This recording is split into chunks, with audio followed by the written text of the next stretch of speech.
My name's Jason, and I used to be just a good old average American kid living in upstate New York. There's me. I played baseball, mastered Mortal Kombat, went to the prom, said the Pledge of Allegiance every day, and loved my country. I even lived the dream of every American youth, college. Sure, it was a state school, but it also happened to be a party town. Great times all around, right? Well, sort of. I still had to work hard as a pizza guy to make it. And of course there was school. I had to figure out the computer graphics programs I was working with, as well as attend classes I didn't care about. I certainly didn't know much about geopolitics. Then 9/11 happened and everything changed.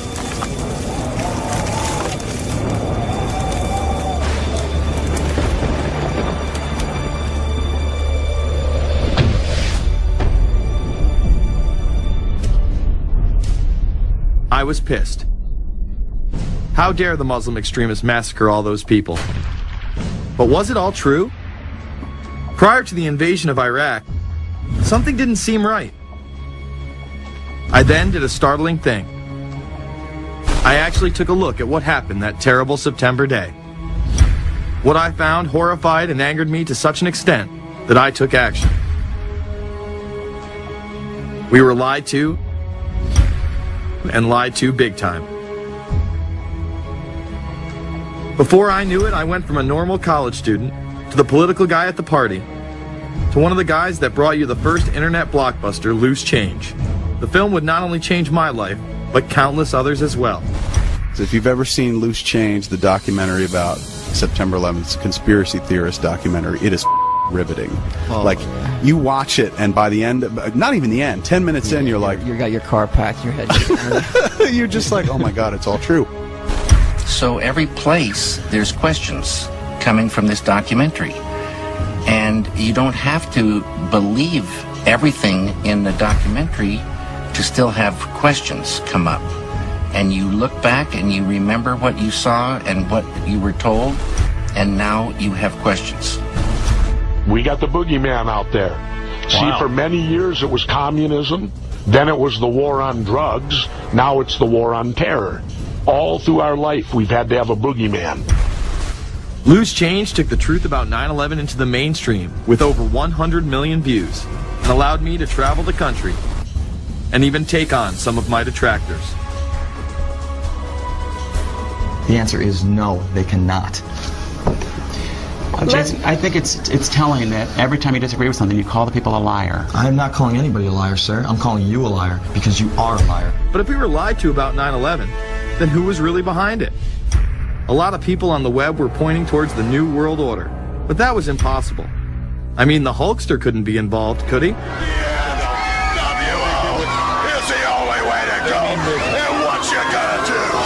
So I set out to find out if the New World Order really existed. And if it did, what was it? Who was involved? And what were their goals? The very word secrecy is repugnant in a free and open society. And we are, as a people, inherently and historically opposed to secret societies, to secret oaths, and to secret proceedings. For we are opposed around the world by a monolithic and ruthless conspiracy. It is a system which has conscripted vast human and material resources into the building of a tightly knit, highly efficient machine. Its preparations are concealed, not published. Its mistakes are buried, not headlined. Its dissenters are silenced, not praised. No expenditure is questioned, no rumor is printed, no secret is revealed. Some cringe when they hear the term New World Order, despite all of these prominent people using it.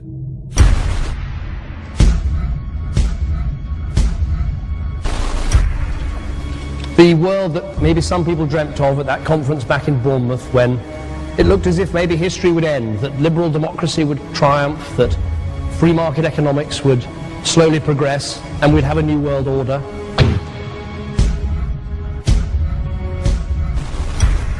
And together they helped to create, were the principal leaders in creating, a new world order and a winning strategy in the Cold War.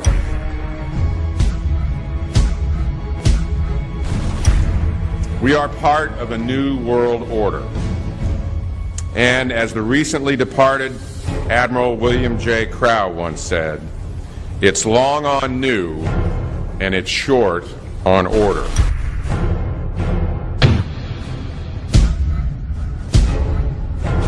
Walter Isaacson wrote a wonderful book about some of the wise men who helped shape the New World Order following the Second World War.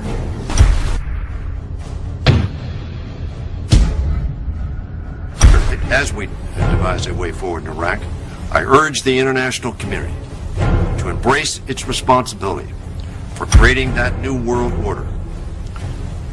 A new world order based upon collective action.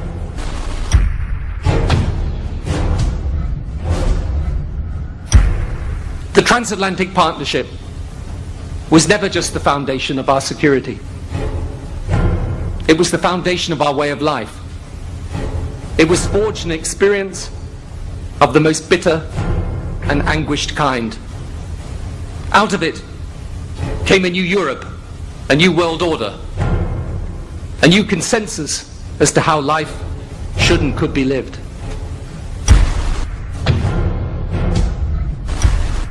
And just like that, it was gone.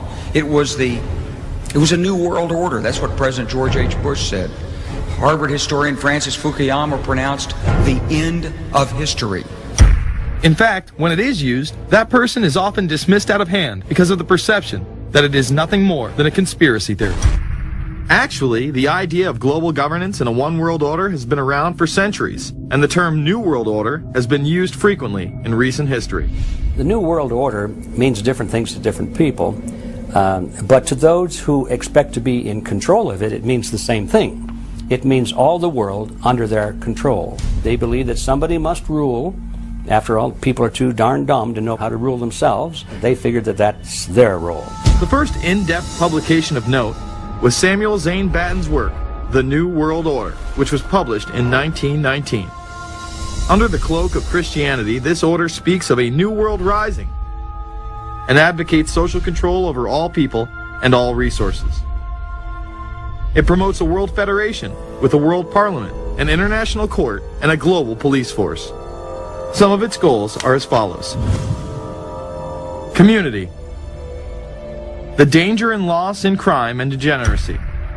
The determination to make community life safe, sanitary, wholesome, and moral. Industrial. The disappearance of class distinctions and the solidarity of all interests in the economic process. National.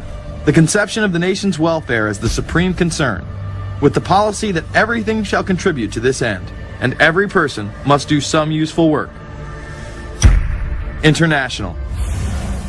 The creation of an international mind, with a world consciousness and a world patriotism.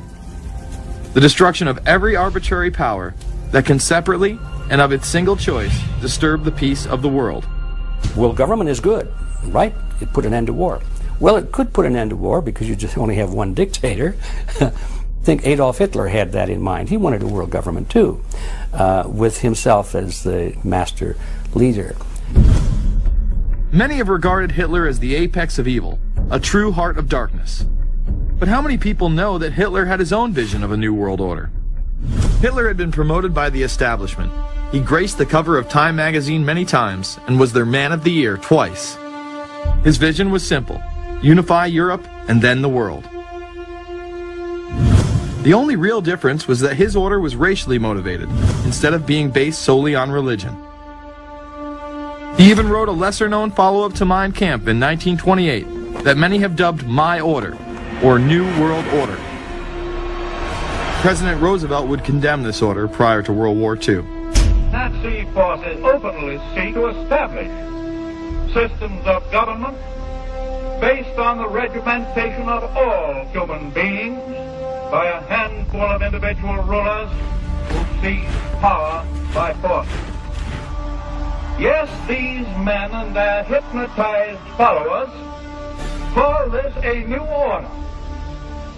It is not new, and it is not order.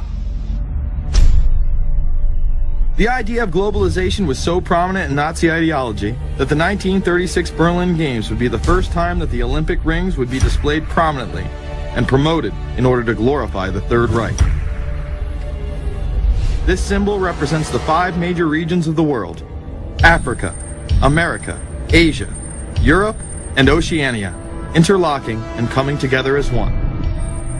This one world philosophy still defines the Olympic Games today. Australia, hello and welcome. One world, one dream. Hitler's methods of youth corps, concentration camps, eugenics, and military aggression were so visible to the rest of the world, he eventually failed. However, his vision of a new world order lived on. Author H.G. Wells, the man behind The Time Machine and War of the Worlds, would write about a planned world state in which there must be a common faith and law for mankind. In 1939, he would publish a full book on the matter called The New World Order. Wells again has a similar vision, stating that national individualism has to go and that sovereign states must end. He then goes on to write, in the great struggle to evoke westernized world socialism, contemporary governments may vanish.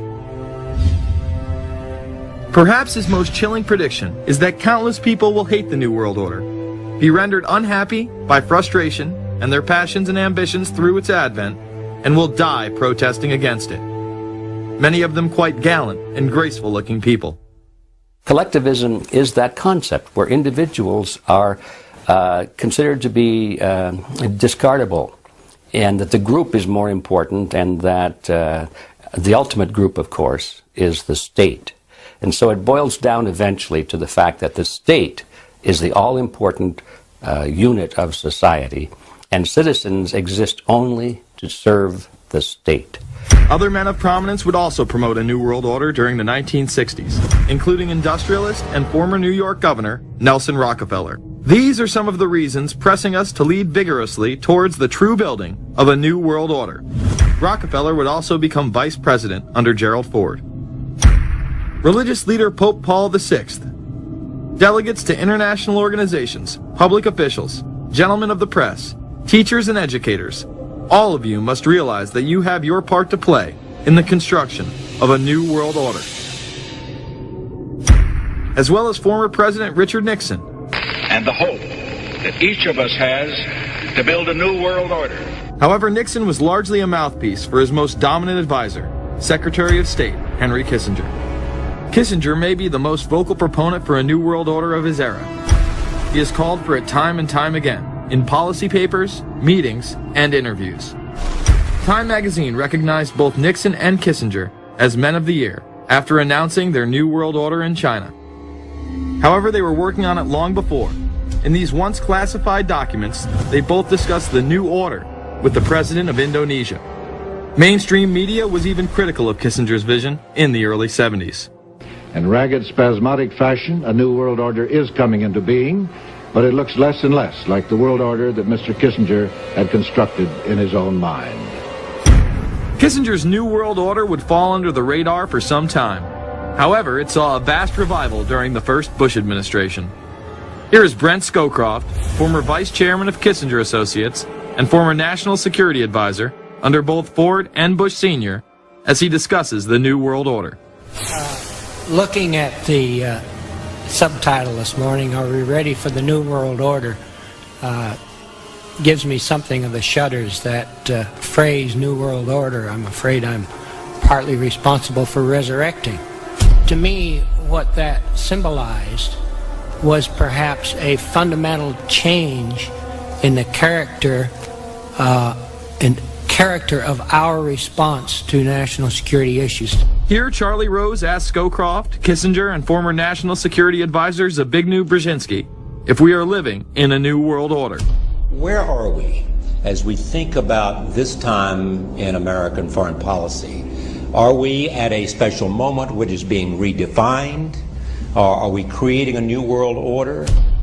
We're at a moment when the international system is in a period of change like we haven't seen for several hundred years.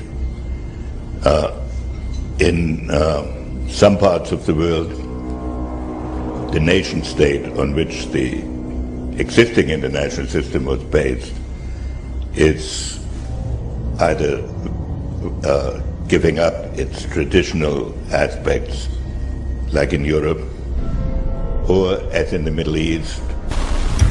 George H.W. Bush would campaign for a New World Order like no other president before him. He would openly discuss it during his State of the Union address. What is at stake is more than one small country. It is a big idea, a new world order, where diverse nations are drawn together in common cause to achieve the universal aspirations of mankind. Again, a unified Europe was a major goal in creating this order. With few exceptions, the world now stands as one. A year and a half ago, in Germany, I said that our goal was a Europe whole and free. Tonight, Germany is united. Europe has become whole and free. The world can therefore seize this opportunity to fulfill the long-held promise of a new world order. We can find meaning and reward by serving some higher purpose than ourselves. A shining purpose, the illumination of 1,000 points of light. Bush Sr. and his administration would tour and promote this agenda across the board at any given opportunity. The President has spoken often of a new world order. And we have an unprecedented opportunity to build a new era of peace and prosperity here and abroad, to build a new world order. It's my understanding, I think, that the President, and I don't know the context of how it came up in his speech last night in New York, said that China must be a part of the New World Order. Guess I would like to ask you how you envision China fitting into the New World Order.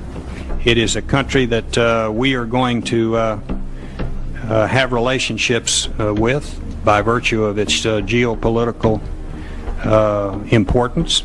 American officials say breaking down regional and national barriers to the flow of goods and services would represent a spectacular benefit to economies around the world. We are building a new world order. Bush would actually make a commencement address at Maxwell Air Force Base declaring the birth of this order. And that's why I wanted to speak to you today about the new world taking shape around us, about the prospects for a new world order now within our reach. In the coming weeks, I'll be talking in some detail about the possibility of a new world order emerging after the Cold War.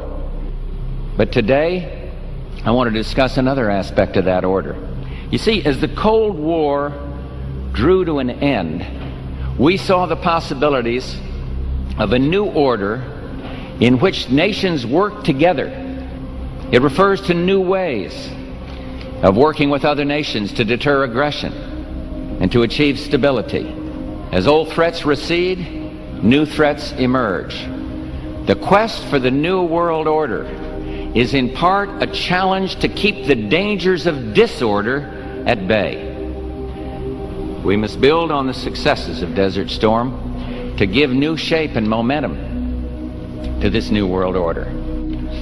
Only when this transformation is complete will we be able to take full measure of the opportunities presented by this new and evolving world order.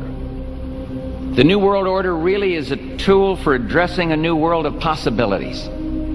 This order gains its mission and shape not just from shared interests, but from shared ideals. After the Gulf War had ended, Bush was so obsessed with the idea of a new world order that he had a series of Glocks imprinted with the term that he would give to members of his administration, including Colin Powell, Brent Scowcroft, Dick Cheney, and General Norman Schwarzkopf. Cheney would even approve policy papers regarding the New World Order. Defense Secretary Dick Cheney has approved a revised draft of a policy document on the New World Order.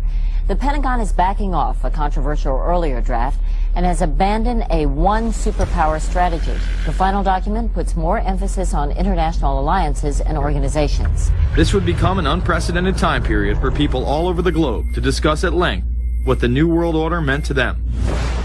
People within the media, Does anybody want to talk about the New World Order? Is there a New World Order out there, or is this a vision that exists in the... Yeah, it does have its vision, there's no doubt about that.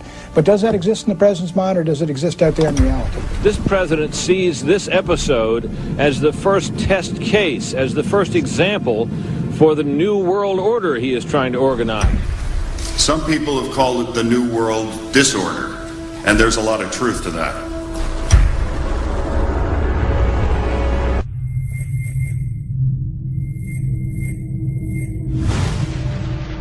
University and institutional chairs. I mean, we're talking a New World Order at Georgetown.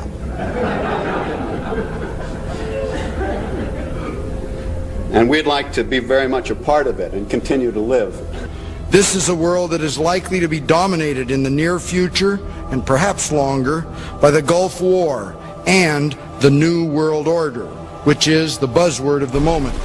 So the secret of a New World Order, and at this point it's just a slogan, but it does have some historical background in terms that orders have succeeded each other over time. The secret of this is to learn how to use coalitions. We are effective in the United Nations.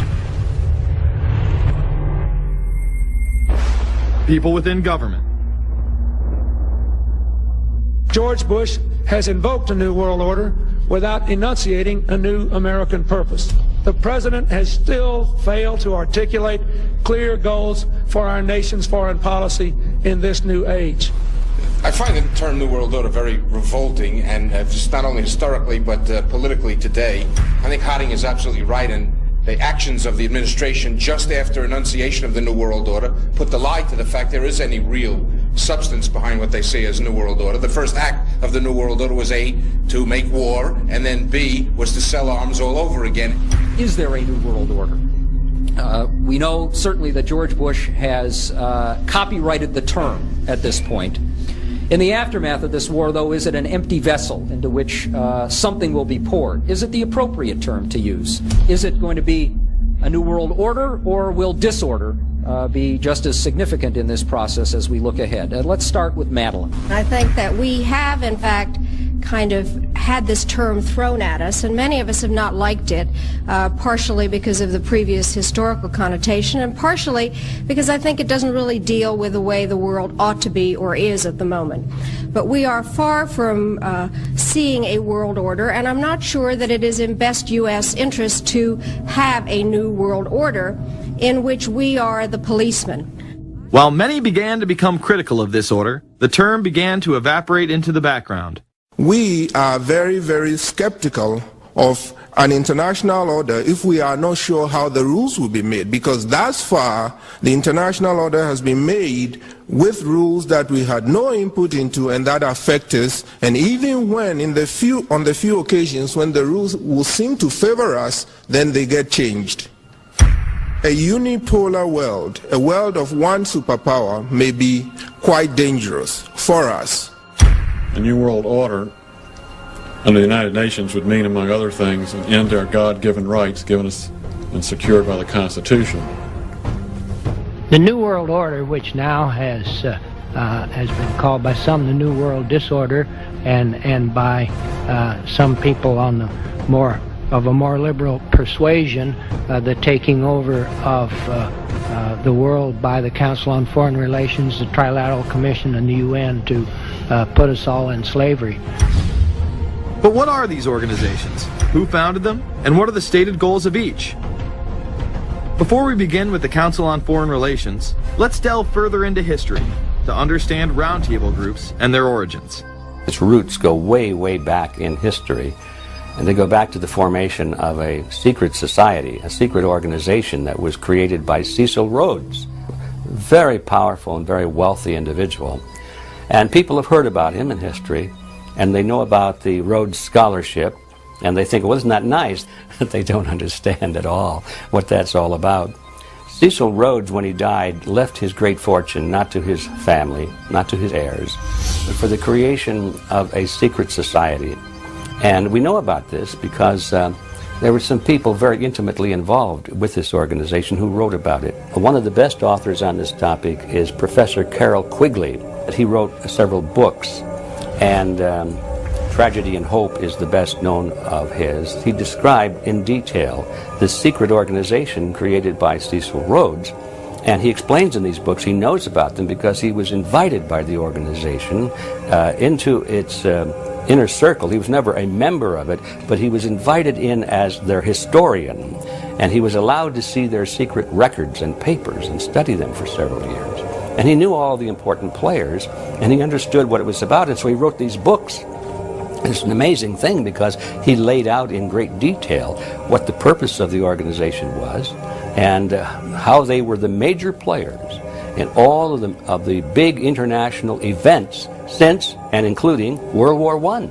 The bottom line is that you take the roots of that organization and you find out that they created in all of the British dependencies what they call roundtable groups.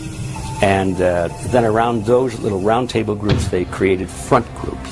And the purpose of these front groups and roundtable groups was to penetrate into the governments of all of these different countries, to penetrate into the media centers, to penetrate into the educational systems. In other words, to penetrate into the social fabric, the power centers of society, and literally take them over from the inside without anybody being aware that they were controlling influence.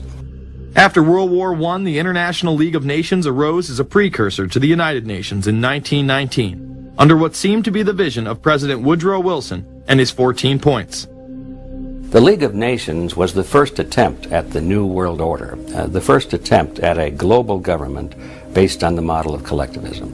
And it was the brainchild of the elitists, the ancestors of the very people who are still working on this project. They're collectivists, the very wealthy people. They're the ones in this country who dominated the powerful tax-exempt foundations, like the Carnegie Endowment Fund for International Peace, the Rockefeller Funds, the Ford Foundation, and groups like that. These people were on record, even way back then, that they had to have a new world government, and they dreamed of that being embodied in the League of Nations. And they were solidly behind it. And that was one of the reasons those people encouraged the United States into World War I, was because of the crisis of World War I, and that would also condition Americans to thinking of making big changes in their system, because we certainly don't want another war like that, do we? There's that fear angle again. And they thought, well, by being in World War I, then we would be a major participant at the table to carve up the world and create a new world government. And that was to be the League of Nations. Well, what happened to it is that the American people didn't really go for it. Wilson was aware of the elite and their control over society. In his book, The New Freedom, published in 1913, he discussed such a group. Since I entered politics, I have chiefly had men's views confided to me privately. Some of the biggest men in the United States, in the field of commerce and manufacture, are afraid of something. They know that there is a power somewhere so organized, so subtle, so watchful, so interlocked, so complete, so pervasive, that they better not speak above their breath when they speak in condemnation of it. Ultimately, this insight did not spare him from becoming yet another puppet of the global elite.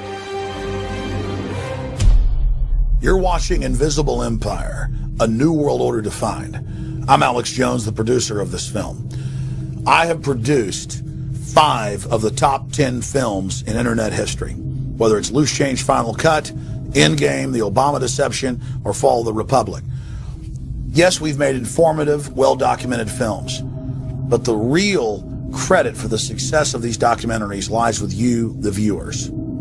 My friends, Invisible Empire is so important for people that need a crash course in the history of the ruling class and what this establishment is setting up. Please support the filmmakers so we can make future documentaries. Visit Infowars.com. Purchase the high-quality hard case DVD that has over 30 minutes of expanded extras. Make copies of that because it's the best quality available.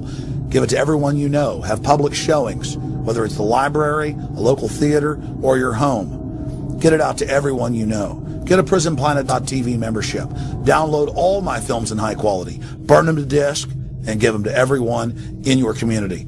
If we expose the globalist, there's no way they can carry out their hellish plan. The destiny of this film is in your hands.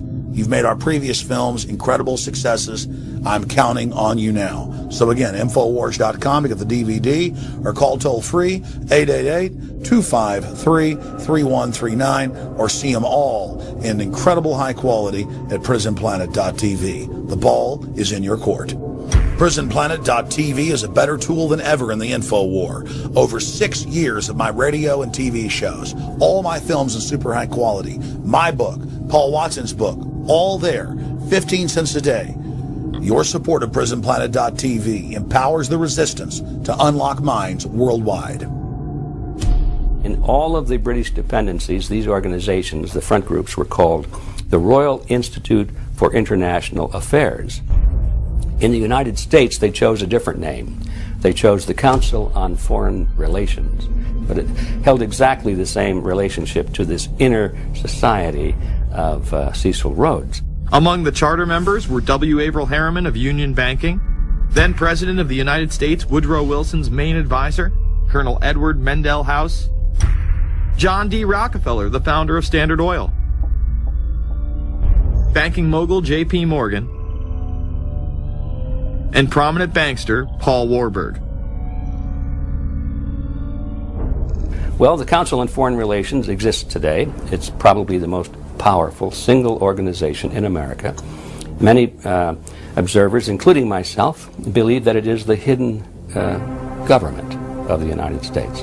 These people are not elected to office, and most Americans don't even know who they are. But they are holding all of the important positions in society. There are only about 4,000 of them in the United States.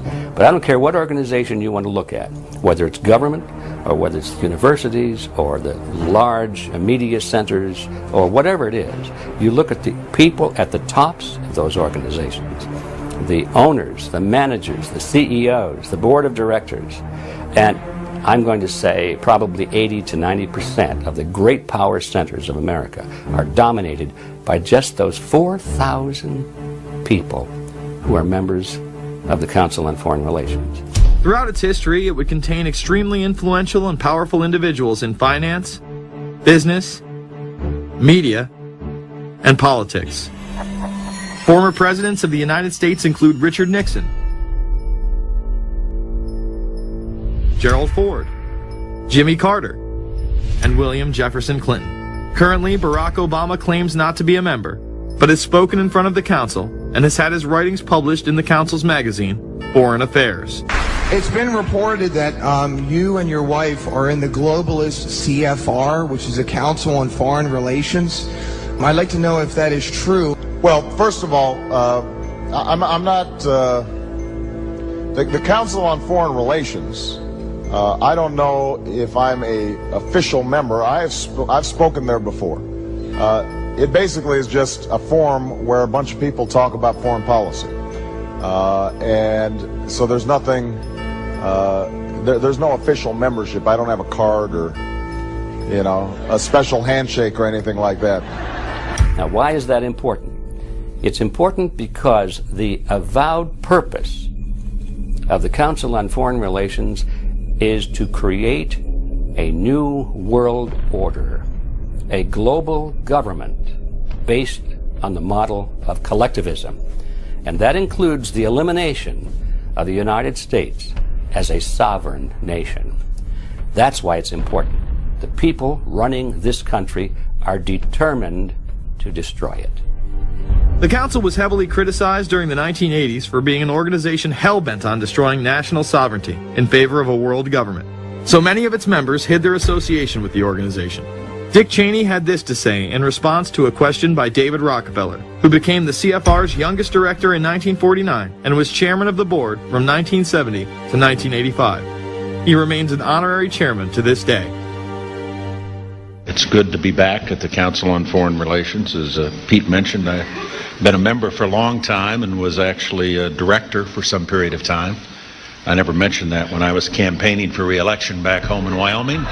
Now, you are the president of the Council on Foreign Relations, all right? Yes, sir. You guys toy with countries of the world like toys, don't you?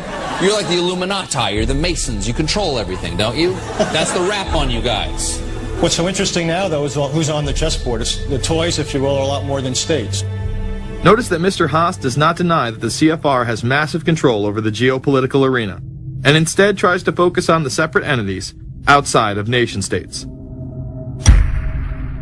Current Secretary of State Hillary Clinton also reveals the importance of the CFR here. But it's good to have an outpost of the council right here down the street from the State Department. We get a lot of advice from the council, so this will mean I won't have as far to go to be told what we should be doing and how we should think about the future. You have these private groups that are run and created by the elite, by the ultra-rich, wealthy families that have been manipulating global markets from behind the scenes for generations. They create these private groups that then feed information to the government, to senators, to congressmen, their recommendations, their policy papers, what they think should happen. And it's fascinating because if you actually read what it is that they're doing, the recommendations that they make, they're very able to get them put in place.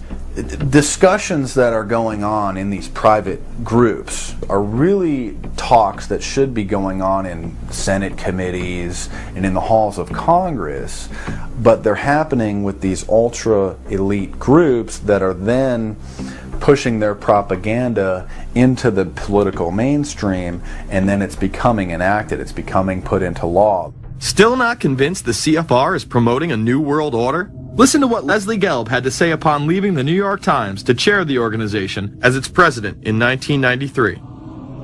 I loved it. Doing a column is a great job. I'm going to an equally great but different job, and in a way a job that caps everything I've been doing in my life, in government and academia and in journalism. I think that's what the Council on Foreign Relations will allow me to do. Well, you know, for example, you had me and 3 or 4 other folks on this show a few months ago to talk about the New World Order, right? Exactly. Right? Bob I talk about it, exactly. Right. I talk about it all the time. New World Order wants a global system where one small central authority of individuals can then dictate a policy that's going to be distributed down to the rest of the world, everywhere, in the smallest little town in the middle of nowhere in some remote country. I now think it's safe to say that the Council is extremely influential on the world stage and openly promote global governance. The Council and the globalists were able to take this agenda to the next level following World War II. The United Nations was born out of the ashes of this conflict. Unlike the League of Nations, the United States not only joined this organization, they championed it.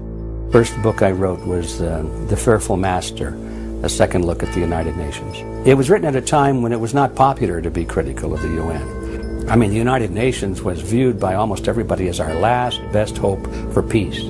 It was a means, we were told, to bring humanity together and put an end to war and live in peace and harmony and promote trade and all of these good things. I wish it were any of those things, but it's not. The original charter for the United Nations was drafted in San Francisco in 1945, and the United States became a permanent member of the Security Council, along with France, the United Kingdom, the Soviet Union, and the Republic of China. The process by which other nations' belief systems could be used to erode and eviscerate our Constitution and Bill of Rights had taken a giant leap forward. The United Nations is one of the most well-known sort of globalization attempts. Its primary goal is to streamline all the governments of the world, to create a global council and to unify all the rules and all the regulations for the world. So it's essentially the precursor and an engine of this new world order. The United Nations is made up of all of the countries of the world, most of which are dictatorships of one kind or another. And you don't take a bunch of dictatorships and put them into a bag and shake it up and come out with a freedom-loving governmental unit. You come out with a global dictatorship. This was the public face of global governance. However, many other organizations have been birthed since. Even more suspect is a private group called the Trilateral Commission. David Rockefeller and Henry Kissinger are among its some 300 influential members. The Trilateral Commission, rich and powerful business and political leaders from Japan, Europe, and North America. The New York-based policy group was formed in 1973 by Chase Manhattan Bank Chairman David Rockefeller. In addition to Rockefeller, there are many other noted American members. Among them, economist Alan Greenspan, former Defense Secretary Harold Brown. George Bush was once a member, but resigned last year before his unsuccessful presidential campaign. Back then, it wasn't politically wise to be aligned with what his party's right wing considered a shadow world government. The United Nations would take over America. The Trilateral Commission would control the world. Just look at its membership, they say. Current and former members include Presidents Clinton, Bush, and Carter. Names like Brzezinski, Christopher, Kissinger, and Schultz. And top executives of ITT, Xerox, Exxon, and Nations Bank. Although this group with only 300 members seems to be at the apex of the power structure, there is yet another group formed in 1954 that is even smaller in number and has a greater influence on world events. Meet the Bilderberg Group. This elite group meet annually around the globe. There is a core group of members who have attended every year for decades, such as David Rockefeller, Henry Kissinger, and Queen Beatrix of the Netherlands. These members invite others who are politically and socially relevant at the time. Each year, around 140 people are in attendance. Real quick, I'd ask Julie this question. In 2004, you attended a meeting in Italy called the Bilderberg Group. I just want to know what you were doing out there, what that was all about. She lied to me and told me she didn't go. I figured you might tell me the truth. All I did was go. They had a Republican and a Democrat. I gave like a 20-minute talk on the presidential election. You didn't have anything to do with being John Kerry's running mate? Did you talk about that at all? No, because I wasn't his running mate. Okay. I happened to be in Europe then on my way to Russia. I was invited to go to Bilderberg by Vernon Jordan, a friend of mine and a genuine hero of the civil rights movement. And to the best of my knowledge, NAFTA was not discussed by anybody in my presence.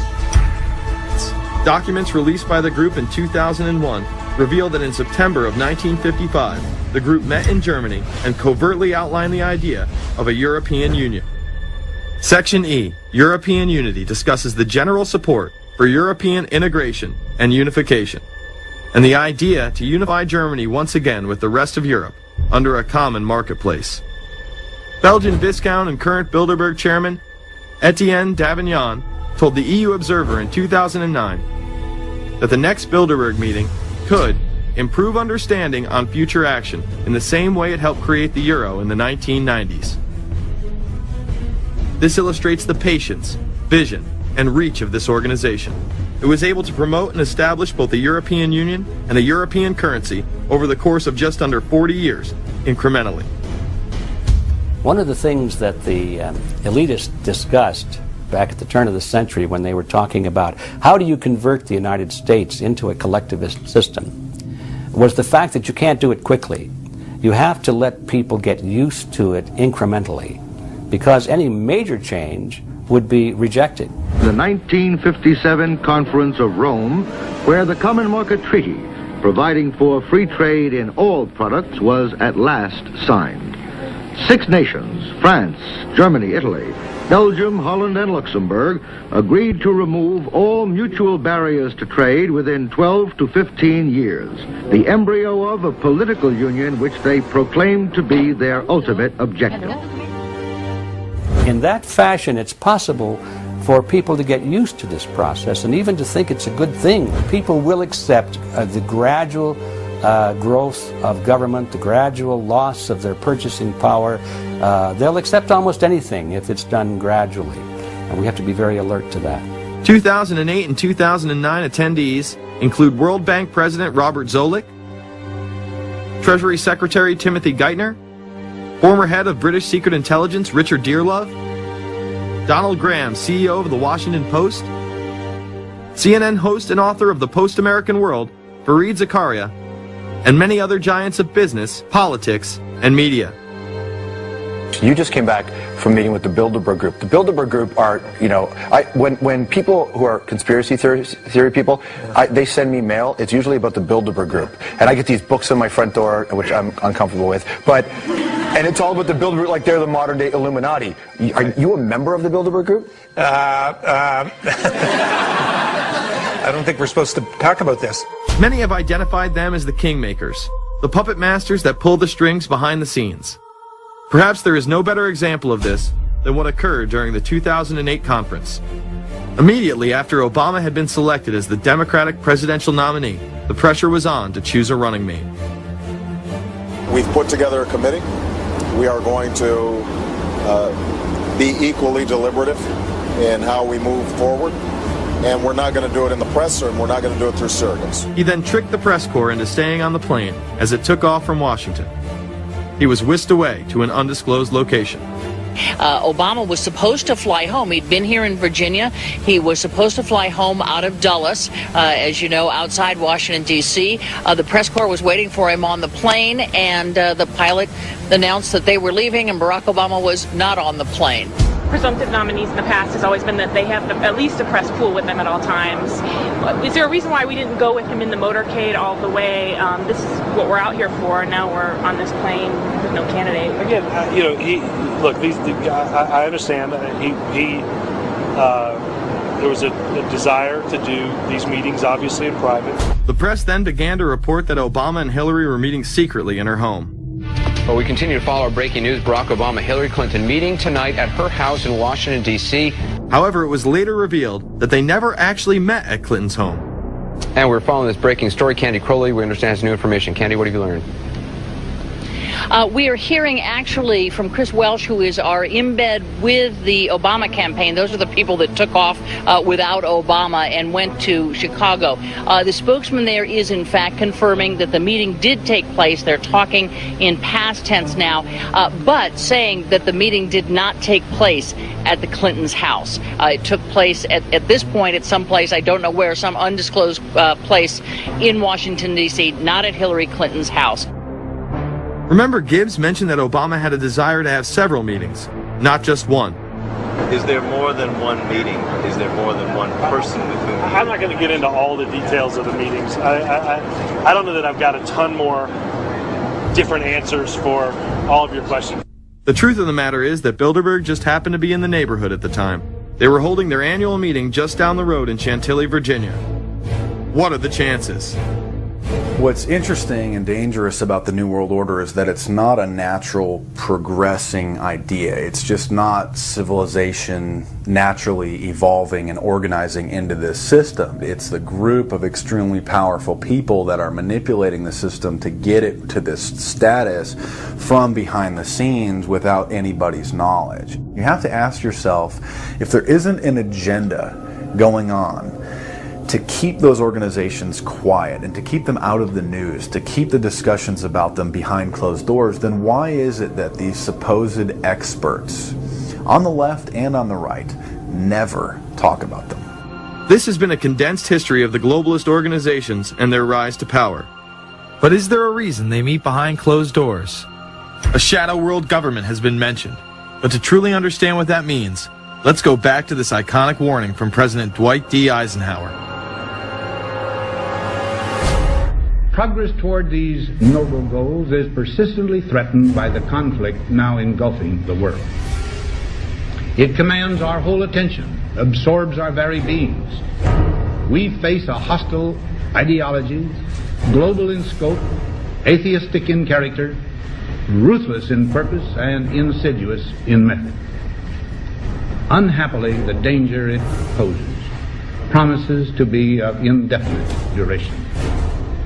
The need to maintain balance in and among national programs. Balance between the private and the public economy. Balance between the cost and hoped for advantages. Balance between the clearly necessary and the comfortably desirable. We have been compelled to create a permanent armaments industry of vast proportions. We annually spend on military security alone more than the net income of all United States corporations. The total influence, economic, political, even spiritual, is felt in every city, every state house, every office of the federal government. Yet we must not fail to comprehend its grave implications. Our toil, resources, and livelihood are all involved. so is the very structure of our society. In the councils of government, we must guard against the acquisition of unwarranted influence, whether sought or unsought, by the military-industrial complex. The potential for the disastrous rise of misplaced power exists and will persist. America went into a major mobilization, revived its defense industries, and we saw the civilian economy of America more and more skewed through the 50s. Already in Eisenhower's time, he could see it coming, that you were getting a larger and larger defense military component of the economy, which, unlike the rest of the economy, was very, very centrally organized about lobbying for more and more new weapons. It was the political skills of this military-industrial complex, which I think Eisenhower was really warning us about, and rightly. There is a military-industrial complex. Today we see a situation where the civilian economy is really in tatters, and most of our civilian production has gone overseas to third world countries. What do we export? Our biggest export practically is garbage, but apart from garbage, we export military equipment.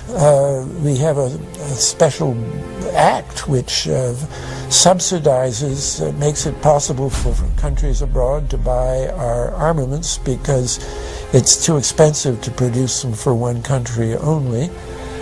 So we have become a very efficient military-industrial complex, but the civilian economy is only a ghost of what it used to be, and this has terrible consequences for democracy because it means that the power of this lobby is now sort of dominating what goes on in Washington.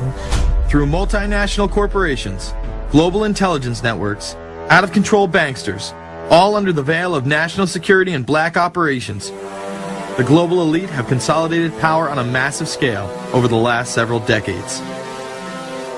You see, global corporations not only fund and develop large technological and military projects here and abroad, they also own the consumer industry and production, as well as all of the important media. By owning the vast majority of what we hear and see on a daily basis, we have been manipulated on a mass scale as to regards to what we believe and desire, both socially and politically. Edward Bernays, the nephew of world-famous psychoanalyst Sigmund Freud, would study group dynamics and become the father of public relations. He authored the book Propaganda in 1928. In it, he described how to intelligently and consciously manipulate the habits and opinions of the masses within a democratic society. He went on to state that those who harness this unseen mechanism of society constitute an invisible government and are the true ruling power. It is they who pull the wires which control the public mind, who harness old social forces and contrive new ways to bind and guide the world. The average American is distracted, mindless, worried about minuscule things, celebrities, as if it was their own family members. And this is by design, because the powers that be, who own the media, know how our brains work. They know scientifically how the human mind functions. They know about sociology, and they are using the media, and have used the media for decades now, to entertain people with issues that don't really matter.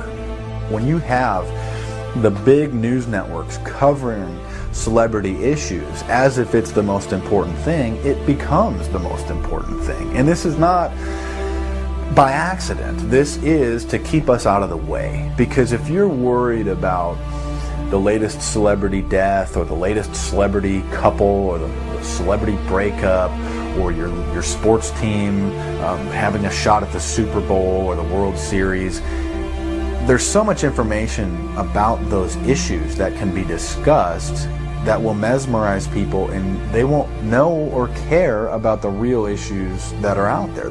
Well, I think this is just one more piece of evidence of the degree to which the media, supposedly the watchdogs, has become the gatekeeper of the system.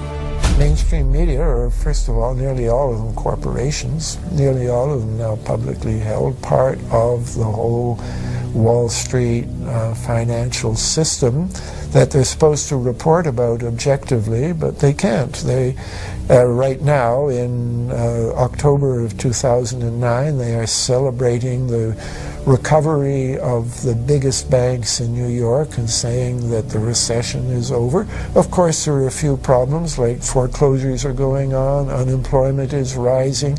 All of this is affecting the American people, but it's not affecting the financial elite who also control the media. Bernays successfully identified the invisible empire which controlled the minds of men. So as the populace is mesmerized and hypnotized by powerful behind-the-scenes forces, as they are distracted by the latest celebrity scandal, the newest cell phone, and their favorite sports team, this network disguises itself, remaining in the shadows.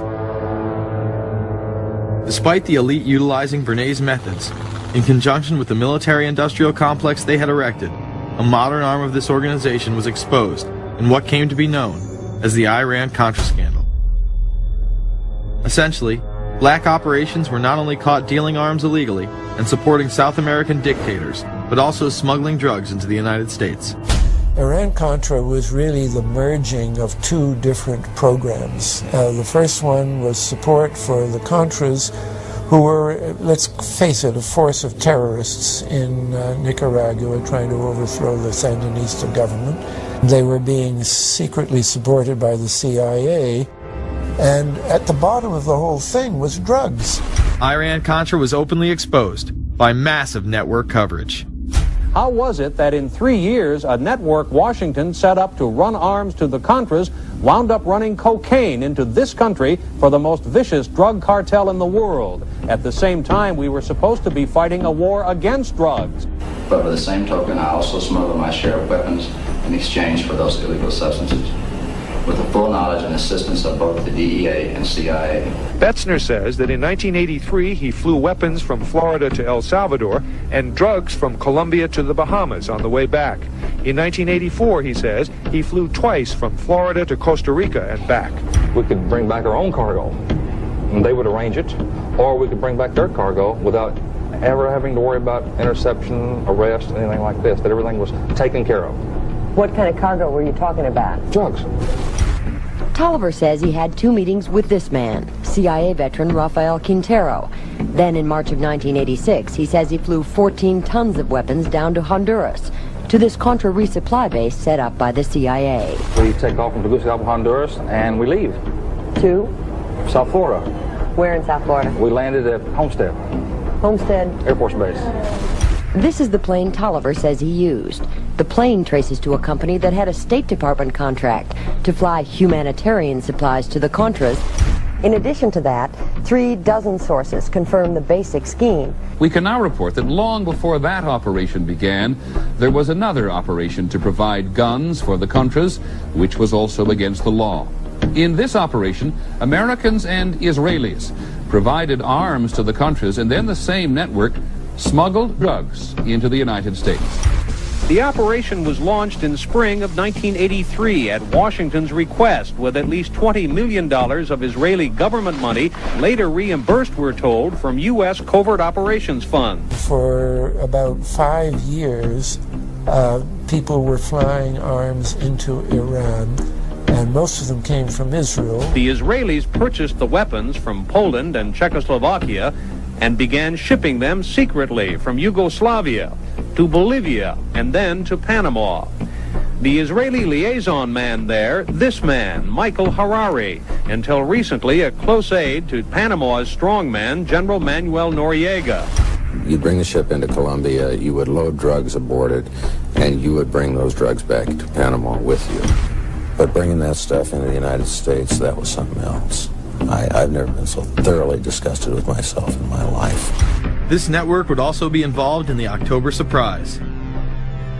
We really can't understand that unless we understand the so-called October surprise in the 1980 election, which is, I think, unquestionably Republicans, including William Casey, who later became Reagan's head of the CIA, negotiated with the Iranians for them not to release the hostages which were being held in Iran to Carter, but to wait until the Carter was defeated and the Republicans were in.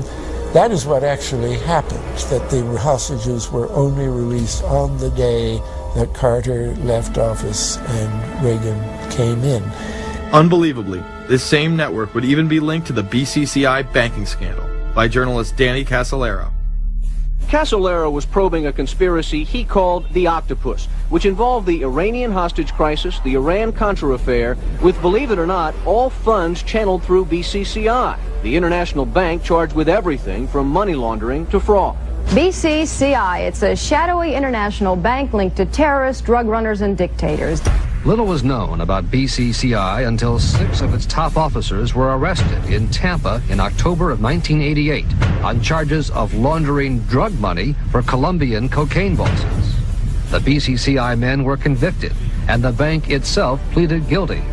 But for some reason, the bank was allowed to continue to operate all over the world. There are indications that some of the reluctance to prosecute this bank stem from the favors it did. For? The favors it did for intelligence services everywhere. Too many secrets of too many countries, too many prominent people, too many hands-on, and that makes it desirable that this entire affair be forgotten. It began to become clear that the global traffic of drugs were funding violent dictators, rigging elections, supporting the arms trade, and enforcing the assassination of anyone who got in the way. Casolaro was found dead for his efforts in exposing this network. His death, of course, ruled a suicide. He was meeting a source in West Virginia. He was about to discover all. Instead, his body was discovered in a hotel room with 12 slashes in his wrist, but when the local authorities ruled it suicide, the family said, no way. The housekeeper had taken calls threatening his life. And I pick it up telephone, I say hello, and he say to me, you son of a bitch, you's dead. Casolaro would not be the only person involved in the scandal to wind up in a casket. Meet Barry Seal. At first, the media portrayed Seal as a drug dealer gone good, who was assassinated by the Colombian mafia. Authorities believe last night's machine gun killing of top drug informant Barry Seal was ordered by drug bosses in Medellin, Colombia, who sent 5 men to Baton Rouge to kill Seal. Sam Dalton was the lawyer that represented the Colombian hitmen convicted of his assassination. We were trying to subpoena the CIA because we felt like they had documents, exhibits, and evidence that would indicate complicity in Seal's assassination. When they were able to gain access of Barry Seal's trunk the night of the murder, the personal phone number of none other than George H.W. Bush was present. Louis Unglesby, the former attorney for Mr. Seal, also confirms that he once called the office of the vice president after Seal had given him the number. You see, the Black Ops drug smuggling operation had not yet been exposed, and intelligence couldn't take any chances. It was later revealed that Seal was involved in smuggling cocaine into Mena, Arkansas, while Bill Clinton sat as governor. 1983, Ronald Reagan was president, Bill Clinton was governor, and little Mena, Arkansas changed from a quiet town to a center for drug smuggling and reported Contra support activity. In the middle of it all, this man, admitted dope smuggler Barry Seal. Arkansas State Trooper Russell Welch investigated Seal's organization. Each trip would have 250 to 350 pounds of cocaine. According to the London Telegraph, Arkansas State Trooper Larry Patterson testified under oath that he and his officers discussed repeatedly in Clinton's presence the large quantities of drugs being flown into Mena Airport, large quantities of money, large quantities of guns. Hot Springs police officers would also record Roger Clinton, Bill's brother, during a cocaine transaction stating, "Gotta get some for my brother. He's got a nose like a vacuum cleaner." There was also a large amount of money laundering going on in Mena. Former IRS agent William Duncan traced some of Seal's drug profits laundered through Mena banks. We had direct testimony from people who were involved in the money laundering operation. We had testimony from people at banks who observed the transactions.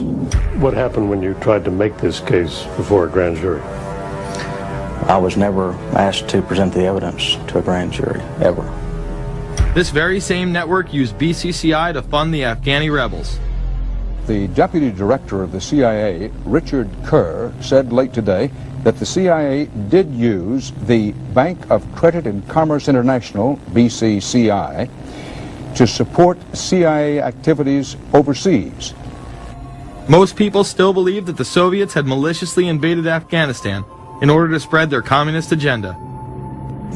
The Al-Qaeda was essentially a kind of a byproduct of Brzezinski's campaign to embarrass the Soviet Union in Afghanistan. They weren't in Afghanistan at that time. Brzezinski boasted later that he was responsible for drawing them into Afghanistan. And he did this extraordinary interview with Le Nouvel Observateur in France, and they said, but aren't you worried that you've created this whole new force of Al-Qaeda? And he said, oh, what's more important, a few crazed Islamists or the fall of the Berlin Wall?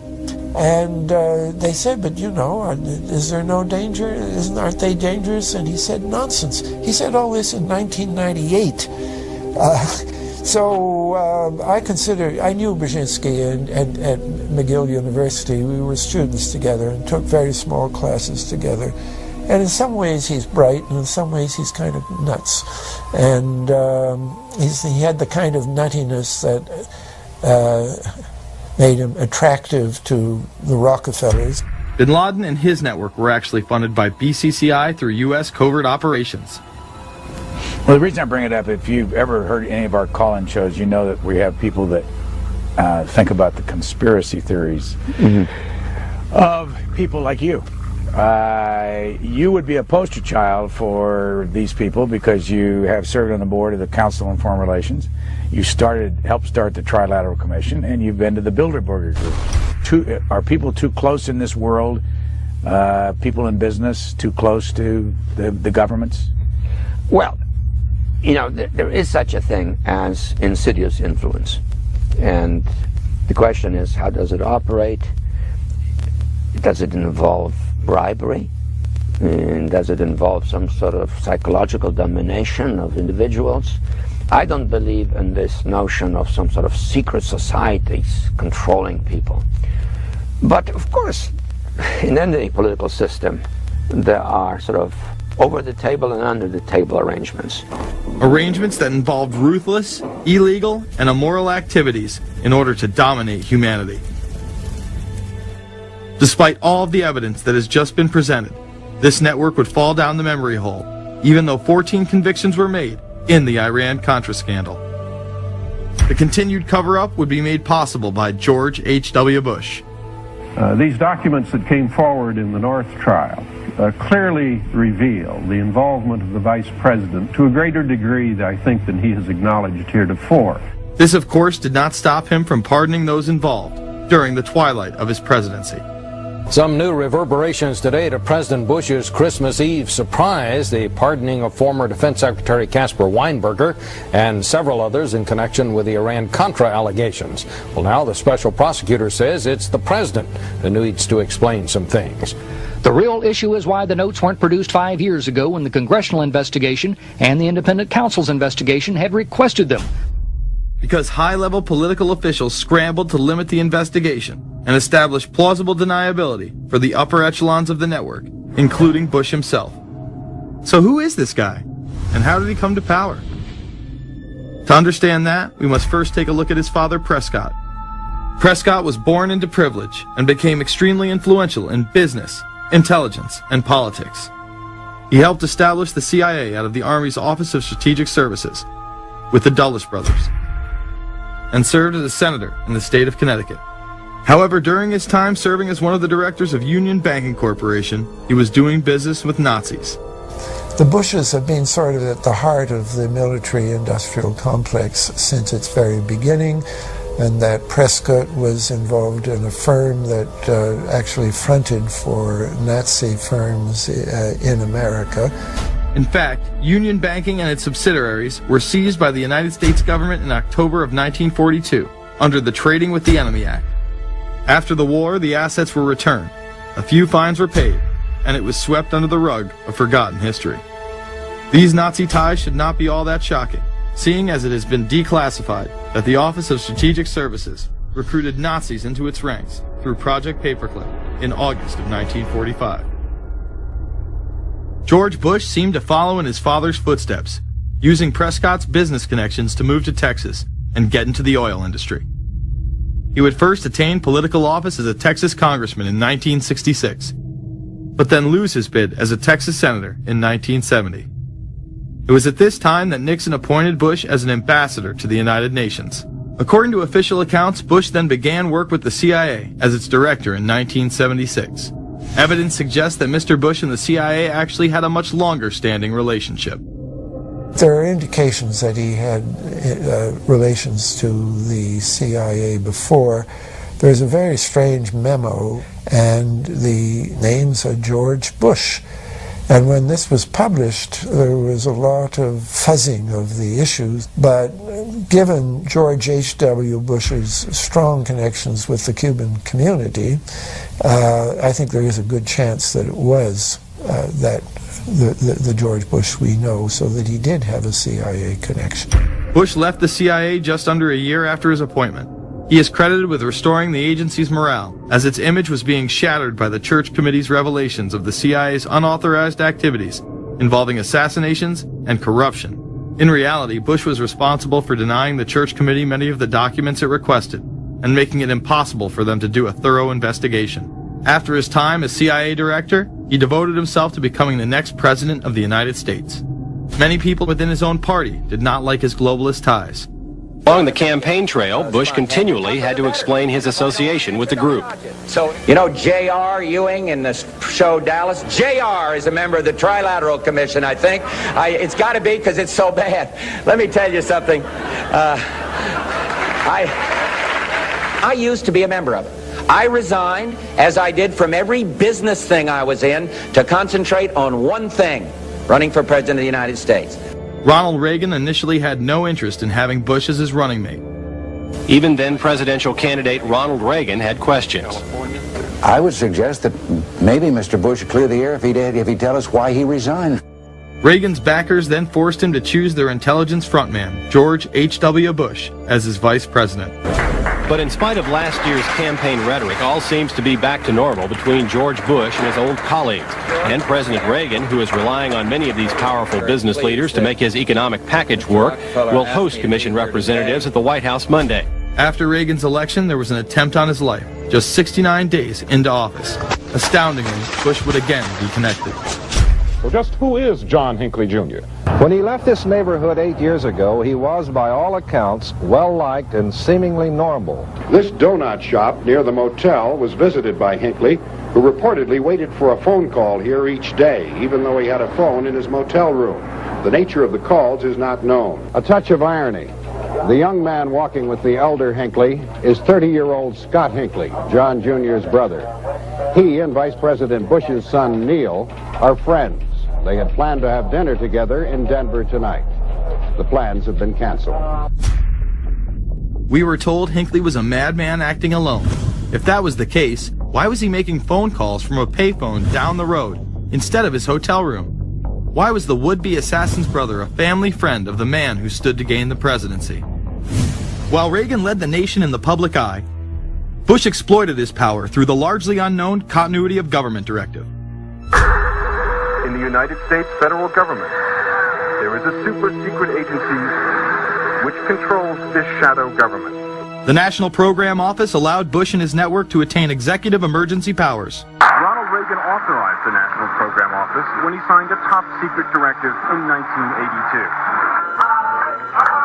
Oliver North was one of the key officers responsible for the program's startup. Under the NPO's direction, 4 agencies were charged with execution of the Doomsday Plan: the CIA, the Departments of State and Defense, and the Federal Emergency Management Agency. An effort was being made to consolidate continuity of government programs across several major departments of the government under one office.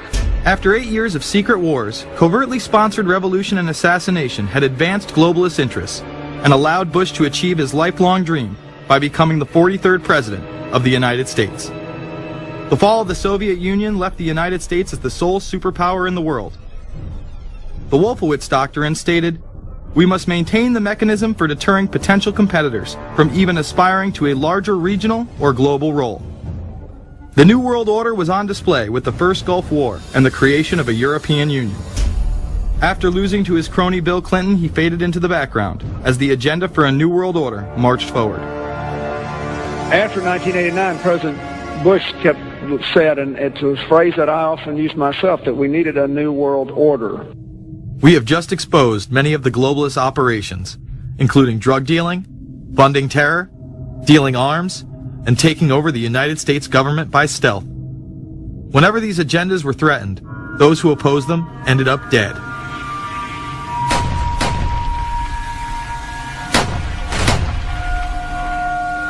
We've got some difficult days ahead, but it really doesn't matter with me now, because I've been to the mountaintop.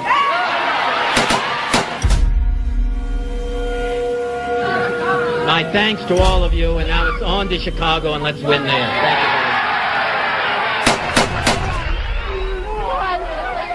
Thank you Gave a paper about all three of the big assassinations in the 60s, which was John F. Kennedy, Bobby Kennedy, and Martin Luther King. And there are certain common denominators. I call these events deep events. We've become accustomed to the idea that every now and then something is going to happen, and we just know from the beginning we're not going to get to the bottom of it. And the more they happen, the more reconciled we've become to this state of affairs.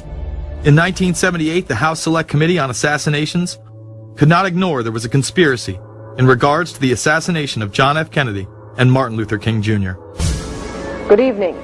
A congressional committee has concluded that President John Kennedy and civil rights leader Martin Luther King Jr., both of them, were probably killed as the result of conspiracies.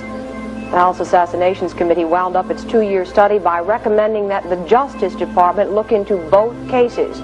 In the assassination of Dr. Martin Luther King, the committee concluded the likelihood of conspiracy. The committee's summary of findings says President Kennedy was probably assassinated as a result of a conspiracy, that its evidence establishes a high probability that 2 gunmen fired at the motorcade. The committee concluded that President Kennedy did not receive adequate Secret Service protection in Dallas, that the CIA was deficient in sharing information before and after, that the Justice Department and Warren Commission failed to pursue possible conspiracies and made their conclusions too definite. There seems to be no debate that the CIA and Secret Service were involved in the assassination, as you can clearly see 2 Secret Service agents being taken away from their positions at the back of Kennedy's vehicle just moments before the assassination. And no matter what you believe about Oswald, it has now been declassified that Oswald was trained by the CIA in 1957 under the cover of the Office of Naval Intelligence. These political assassinations continue to this day. The 11-person jury in the inquest must decide if these stills, never before seen of Diana in the Mercedes and then the crash, are the frantic moments after a tragic accident or the aftermath of a calculated murder. Mr. Al-Fayed? Mohammed Al-Fayed, Dodi's father, has long since made up his mind. I believe that my son and Princess Diana have been murdered by the royal family. He claims Diana was pregnant and about to announce her engagement to his son, an embarrassment so great, he says, that Prince Philip commissioned British Secret Service to kill the couple.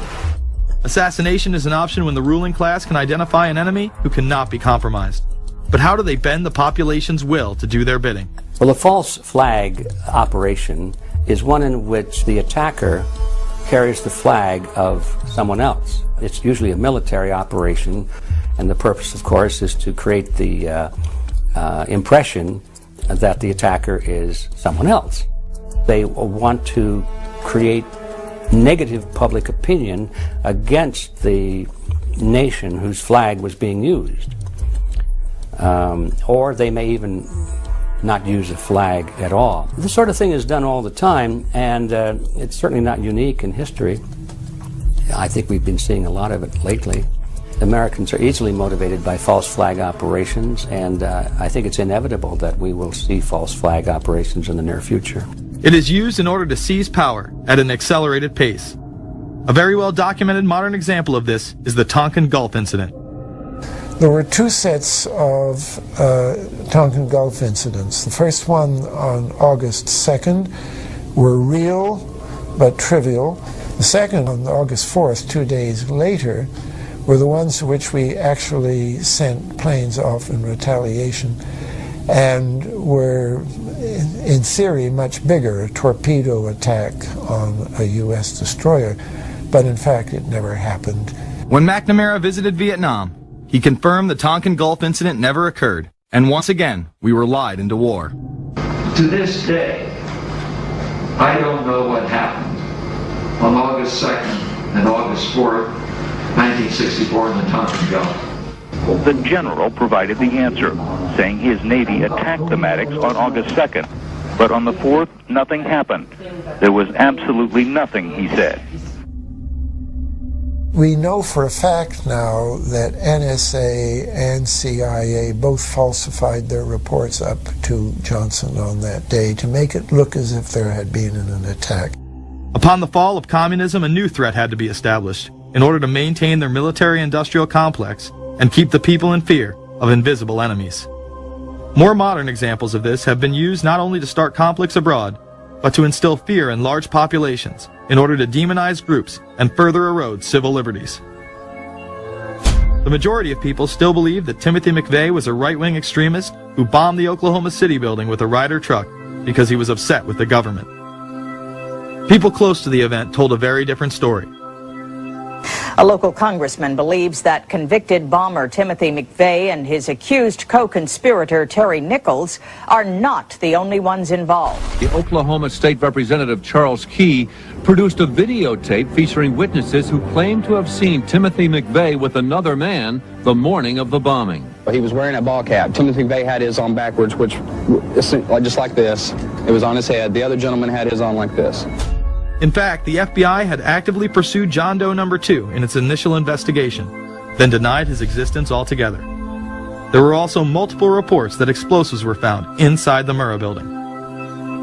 The Justice Department is reporting that a second explosive device has been found in the AP Murrah building in downtown Oklahoma City.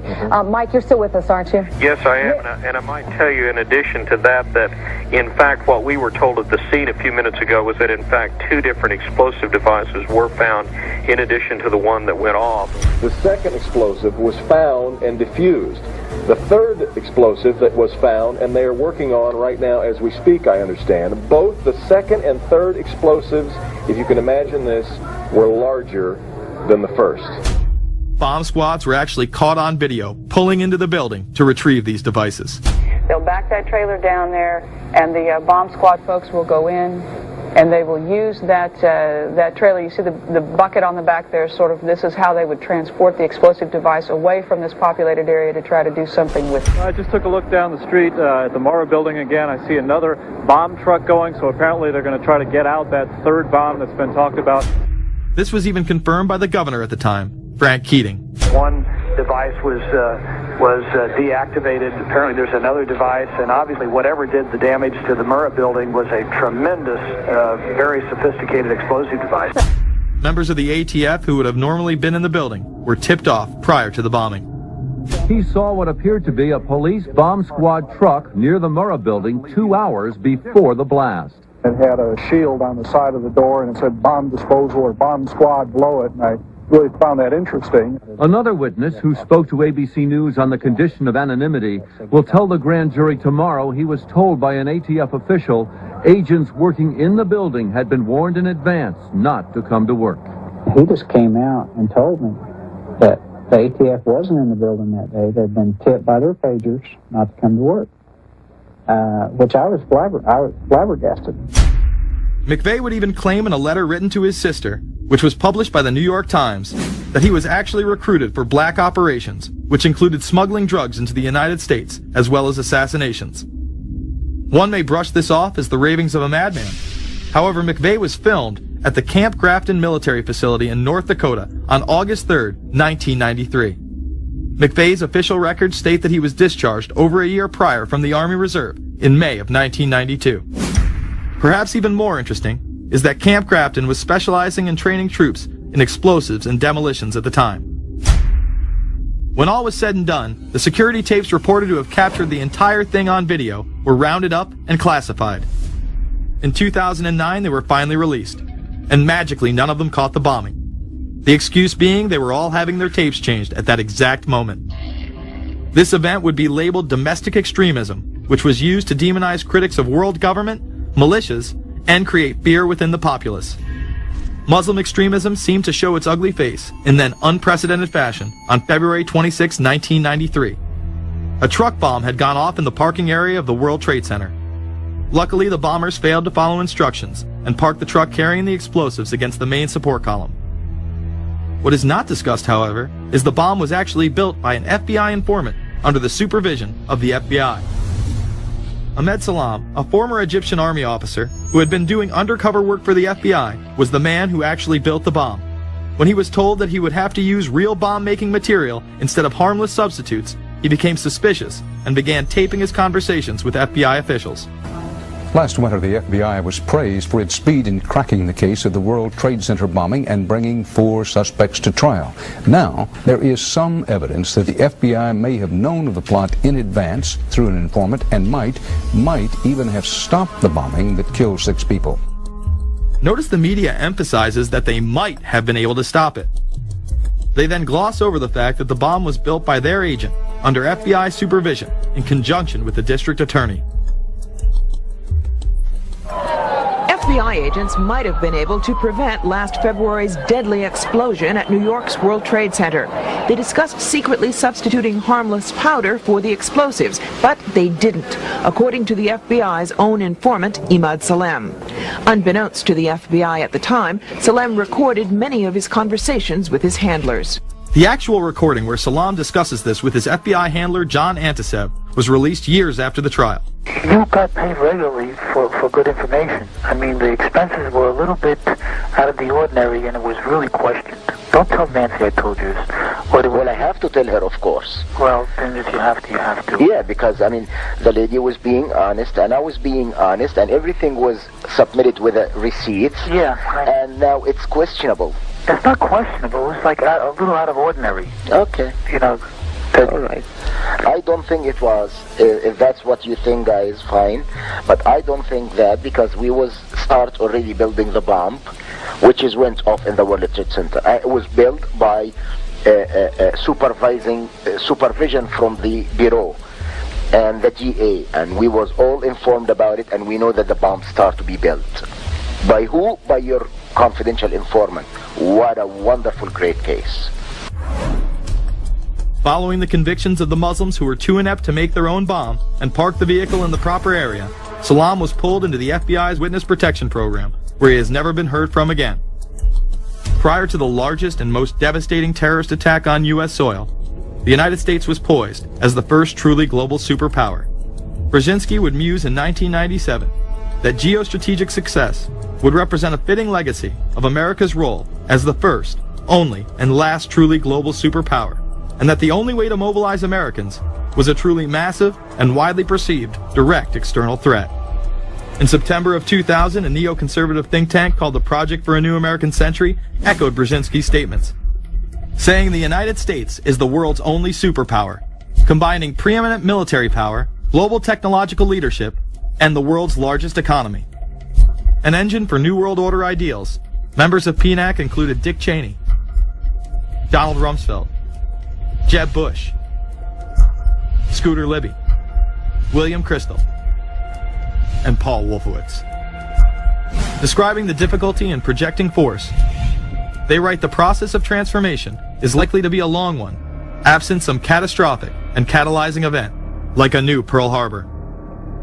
This takes us full circle to the September 11th attacks of 2001. In my previous film, Fabled Enemies, I expose in great detail the Saudi Arabian, Pakistani, and Israeli connections in conjunction with this international intelligence operation. In the early 1980s, bin Laden worked with operatives from U.S. intelligence, the Pakistani military, and Arab states. They ran a wide-ranging covert network that recruited and financed Muslim fighters to battle the Soviet army. The hijackers that were trained at U.S. military installations and protected by the FBI and CIA. The military exercises leading up to 9/11, and those that took place as the attacks occurred. Open line. Surveillance, Sergeant Richmond. Sergeant Richmond, Sergeant Light from Cheyenne Mountain Test Control. How are you? I'm doing fine. Okay, I need you to terminate all exercise inputs coming to Cheyenne Mountain at this time. Copy. And stay on loop until I verify that the connectivity is disconnected on the exercise side only. Okay, no, do not do any more inputs on the exercise side and stand by. I got Cheyenne Mountain on the line. Terminating all exercise inputs. So, over, in case you didn't know, this exercise. Oh, yeah. The Black Ops program, Able Danger, and the shadow government involvement. This morning we learned that the Vice President wasn't the only one sent to an undisclosed location on September 11th, that an entire backup government was and is still there and may be there for as long as anyone now at least can imagine. As well as much, much more. The government has lied about 9/11 repeatedly and used it to dominate the Middle East, while creating an evolving police state here, encroaching on civil liberties at home. And of course, building a new world order. There is a chance for the President of the United States to use this disaster to carry out what his father, a phrase his father used, I think, only once, and hasn't been used since, and that is a new world order. We know now that September 11th of 2001 was the beginning of what we might call a new world order. The new world order that this president's father talked about with such great enthusiasm seems to be high on the agenda of this administration. Under the second Bush administration, massive amounts of civil liberties were openly and brazenly taken away following 9/11. The passage of the Patriot Acts, the Military Commissions Act, and other horrifying anti-constitutional legislation was enabled by the incredible amount of fear generated by the media, all in the name of keeping us safe here at home. The war itself would create huge profits for the military-industrial complex, and the globalists would seize even more power and control over Middle Eastern resources in what they planned to become a Eurasian Union under their control. Although the establishment claimed to be fighting for our freedom abroad, they were destroying our sovereignty by stealth. Expanding on NAFTA, they were able to consolidate power on the domestic front by deindustrializing the United States through CAFTA, the Central American Free Trade Agreement, as well as the SPP, the Securities and Prosperity Partnership. Opponents, however, say the initiative is nothing less than a plan to create a North American Union that would eliminate sovereignty for all three nations. Building on the North American Free Trade Agreement, the NAFTA section of the Commerce Department is busy drafting laws and regulations for a North American Union, a union of Canada, America, and Mexico. The President has attended secret meetings and signed at least 2 agreements under the Security and Prosperity Partnership Program. The stated goal established by Presidents Bush, Fox, and Prime Minister Paul Martin is integration by 2010. It's a plan from the business elites, the political elites, that will cost more American jobs, cost American sovereignty, but it would fulfill the President's father's vision. Now, former United States Trade Ambassador Robert Zoellick is talking about it again with renewed vigor. This time, a new world order with business at the helm of trade and economic policy. It's an agenda that goes hand in hand with the United States, Mexico, and Canada working quietly and behind the scenes to promote a common market with common deregulation for the benefit of multinational corporations. It's remarkable to me, the arrogance, the idea of just simply throwing away the nation's sovereignty, but they're trying to do so in so many ways. People better understand that they mean exactly what they're saying. It's a new world order they're trying to create. Dobbs, the only mainstream anchor to expose the new world order, resigned shortly after bullets were fired into his home. The elite do not plan on waiting around for these unions to be formed before implementing the next step in global government. Through the vast global economic crisis of the last few years, they have been able to devalue the dollar and undermine it as the world's reserve currency. They have allowed the Federal Reserve and IMF to consolidate power by taking control of the Securities and Exchange Commission, as well as issuing a global currency instead of the dollar, disguised as a special drawing rights unit. This aspect of the New World Order was announced at the G20 in April of 2009. there is a big thing that's going to happen in London at this G20, and then they're hiding it, they're camouflaging it, they're not talking about it. Coordination of international regulation.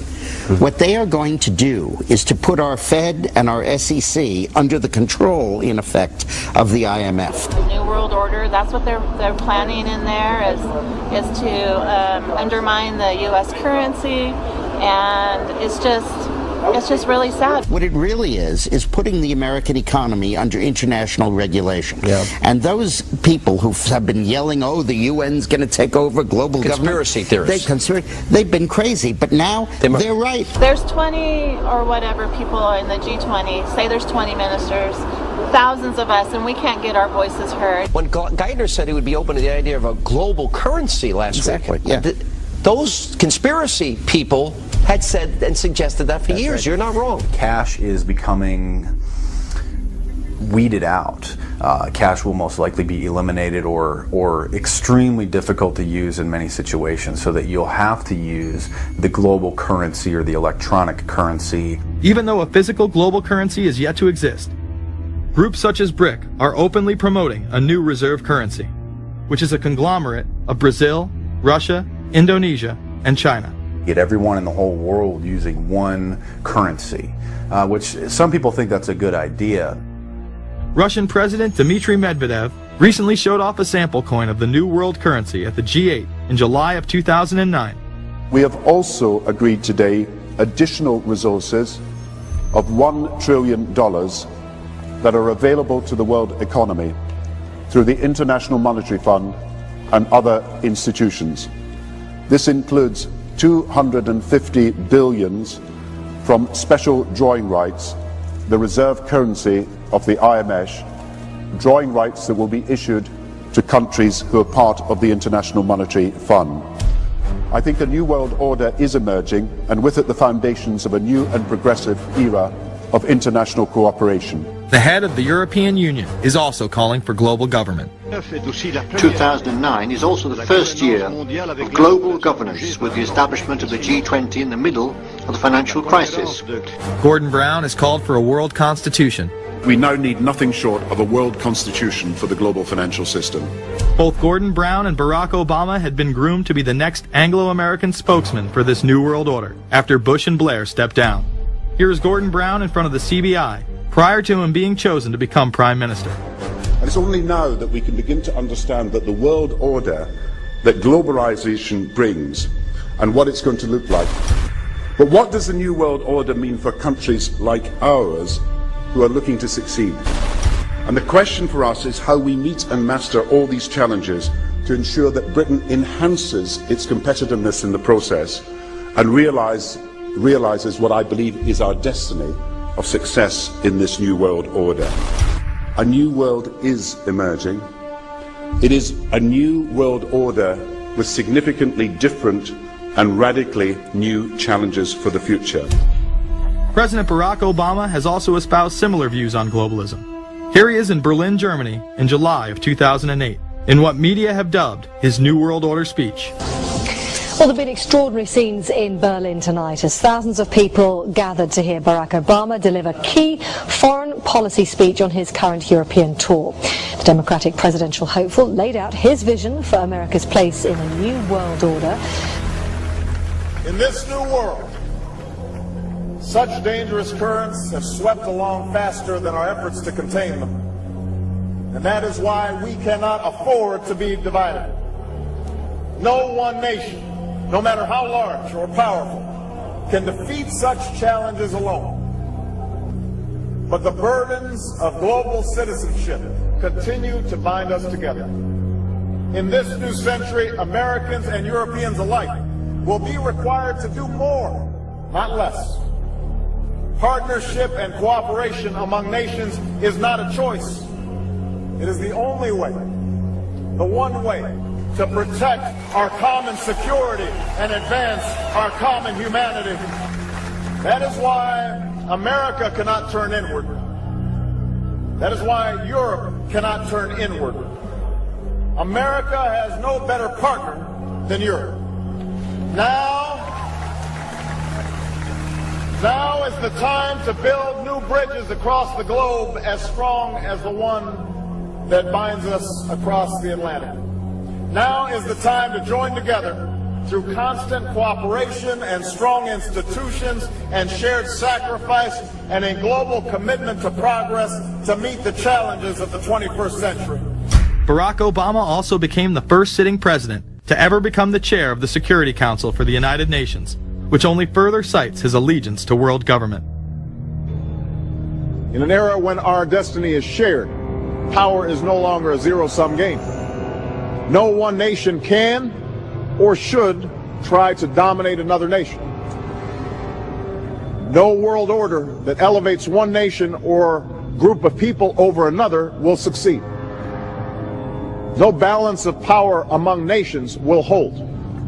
The traditional divisions between nations of the South and the North make no sense in an interconnected world. I think its task will be to develop an overall strategy for America in this period when really a new world order can be created. It's a great opportunity. The globalists, who know that Obama is going to promote their plan, want to make him such a superhero that nobody will question what he's doing. He is very much a product of the system that he is now technically in charge of. Obama alone, or the Democrat Party alone, is not responsible for his massive rock star status. It's been done by the media. This establishes that Obama is an unapologetic globalist who holds no one nation above another, despite its policies. Perhaps we should move towards a society more like China if that's the case.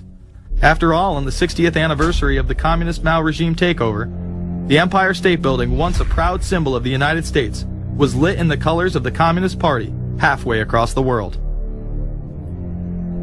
In fact, following the United Nations Copenhagen Conference in December of 2009, the Washington Post ran the headline, "Copenhagen Climate Deal Shows New World Order May Be Led by U.S., China." The Copenhagen Conference was disguised as a summit that would save the planet from man-made global warming by cutting carbon emissions. When taking a look at the almost 200-page document that was being proposed, it becomes evident that this was yet another attempt to establish global government and set up a global tax. In Section 38, it states, "The scheme for the new institutional arrangement under the Convention will be based on three basic pillars: government, facilitative mechanism, and financial mechanism." In Section 47, subsection F, it discusses cap-and-trade schemes and carbon taxes and the use of new and existing flexible carbon market mechanisms. These cap-and-trade schemes were just that, a scheme to further transfer the wealth from the poor to the ultra-rich. One of the ways it will drive the change is through global governance and global agreements. The fact that our president even attended should be considered treason. Just weeks before the conference, ClimateGate hit the media. Secret emails confirm that many of the United Nations lead scientists had engaged in fraud in order to promote the idea that man-made global warming was occurring and that carbon dioxide was a toxic gas.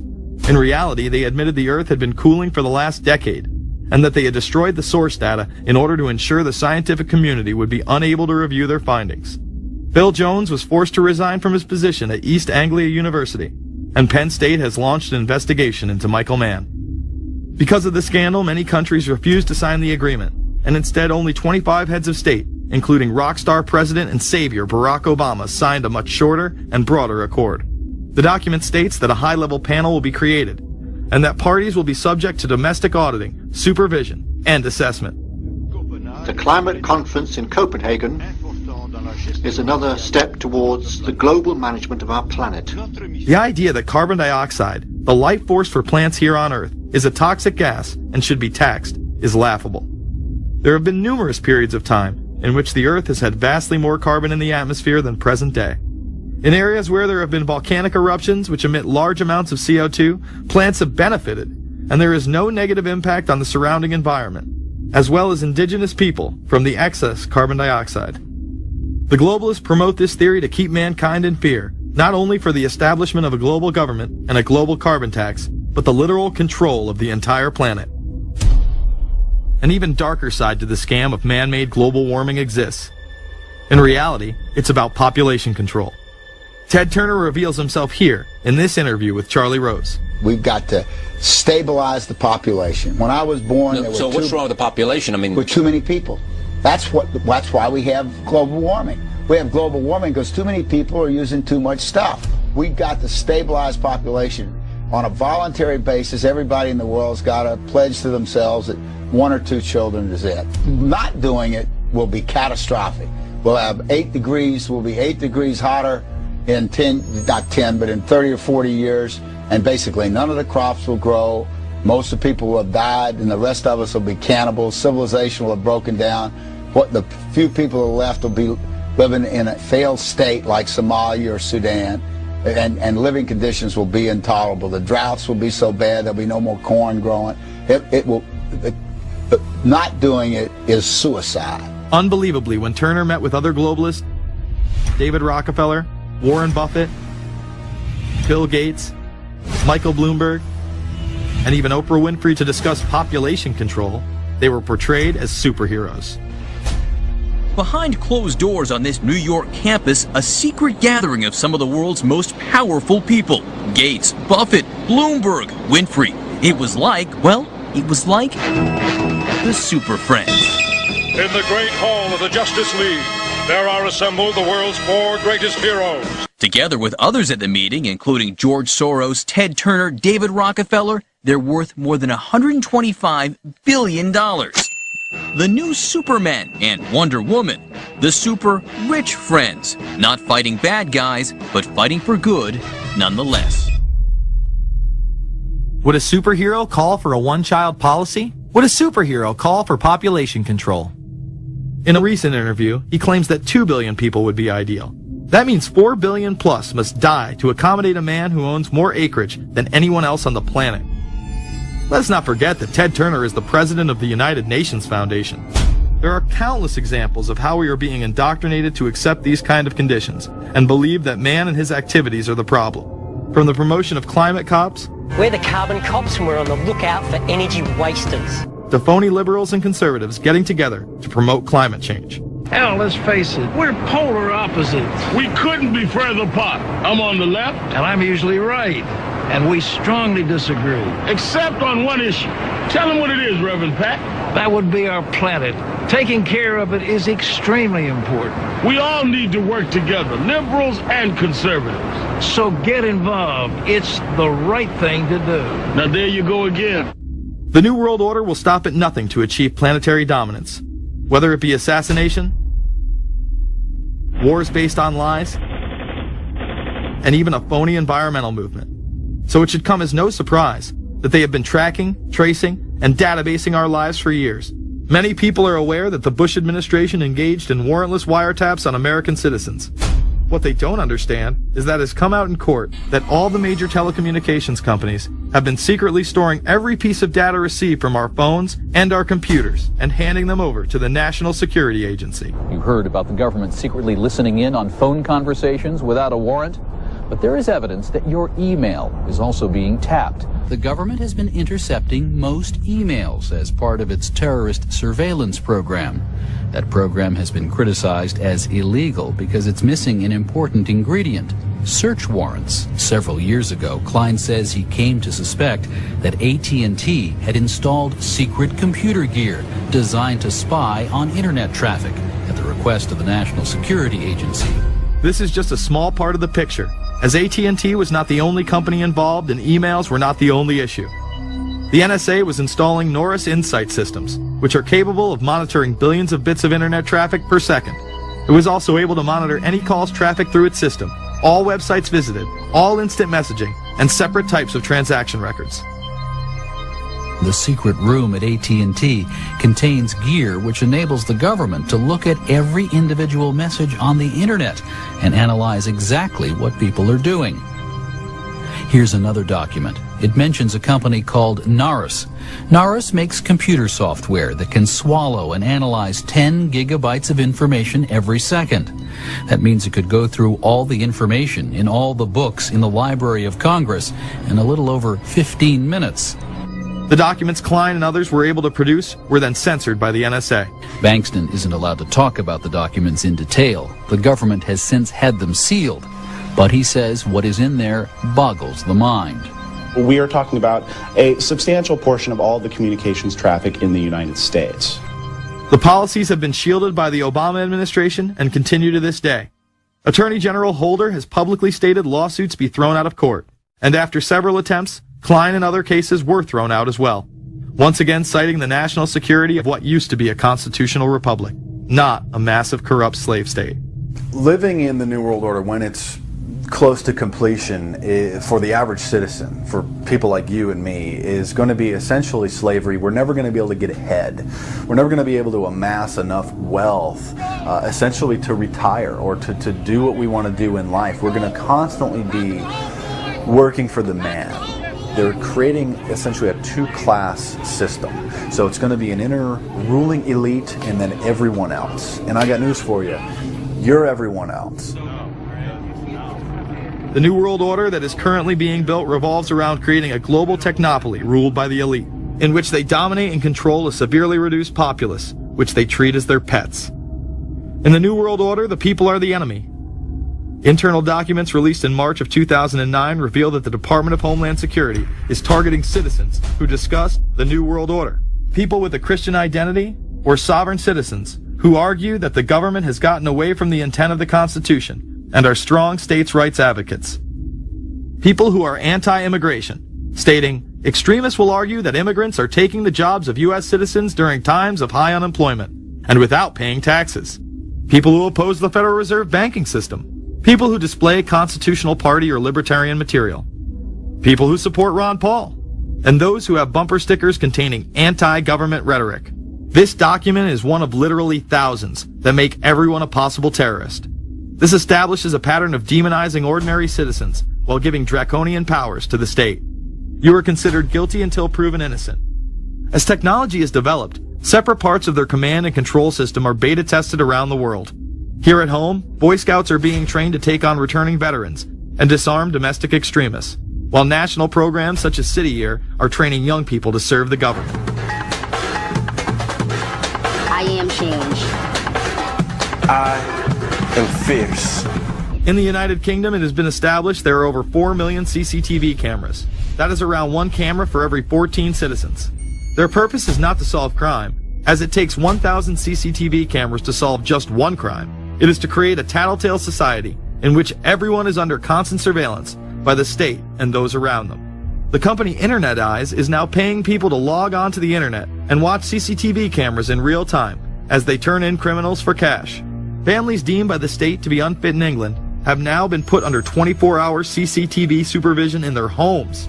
This program has plans for 20,000 families in England, which is to double in the next 2 years. Your every move in both your home and the outside world is under constant surveillance by a criminal elite who operate above the law. As we are constantly under the microscope, their activities remain in the shadows. Obama extended diplomatic immunity to Interpol with Executive Order 12,425. Further empowering criminal behavior within our own government. In the Middle East, endless wars will continue. Under the Obama administration, we have sent tens of thousands of more troops into Afghanistan. All while the same network exposed in the Iran-Contra affair discussed earlier controls the opium trade. It was revealed in October of 2009 that the CIA had been funding puppet Afghani leader Hamid Karzai's warlord brother for the last 8 years. He is the lead opium dealer in the region. It seems the same cartel that was dealing drugs in the 80s and 90s never stopped. After all, how else could the government fund black operation programs across the board? The Karzai regime has whole sections of it which are drug supported, and we can't touch it. We turned Afghanistan into the major supplier of heroin for the world. It happened under CIA supervision. This continues while many of the Taliban are literally on U.S. payrolls. Is there a possibility that we have Taliban employees? The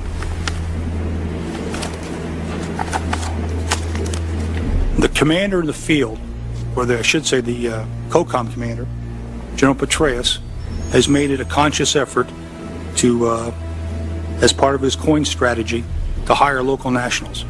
I can't talk in this form, nor am I the qualified guy to talk about it, but there is no doubt in my mind, one day you're on one side of the ledger, the other day you may be on the other side of the ledger.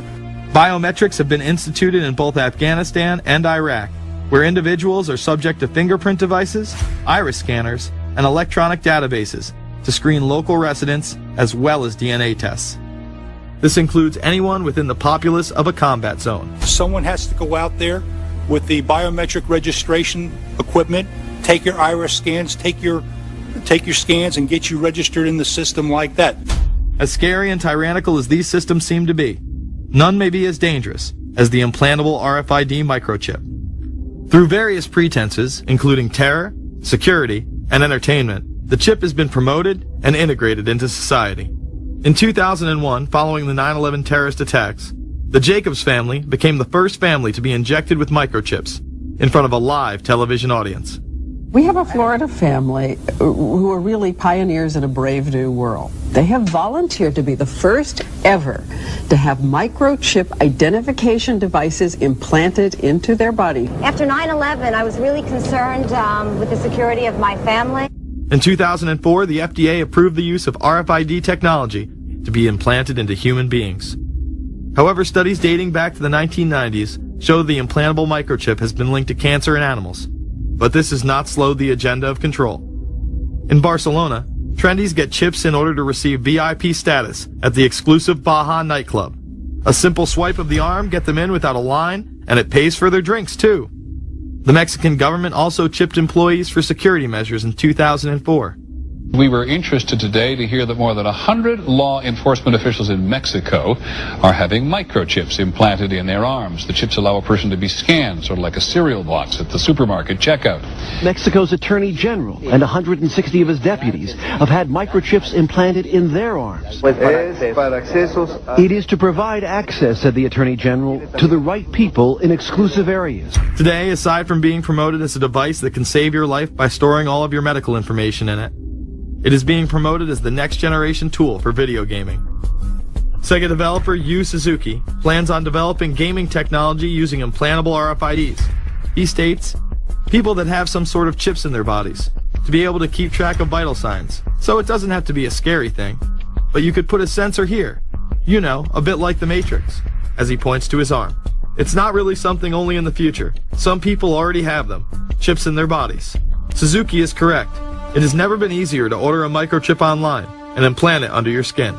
Microchips implanted in your hand, arm, or shoulder is just the beginning. Some have already taken implantable brain chips that may enable the blind to see again, the deaf to hear, and much, much more, including the ability to download information directly into the brain and instantly communicate with anyone in the world, creating a worldwide mind. It's very interesting that the way that the New World Order is going is moving towards a system that is identical to that, whether it's going to be an implantable microchip, an RFID, a thumb scan, whether it's going to be some sort of a tattoo. Imagine a planet where every human being is required to be chipped at birth. This would be the final tool implemented in a command and control world government system in which the elite rule the masses with total control of their lives. This is, of course, a terrible predicament for those of us who are convinced that this system is slowly but surely destroying this country and has to be changed. But we can't count on the elected presidents to do it, and we can't count on the elected Congress to do it.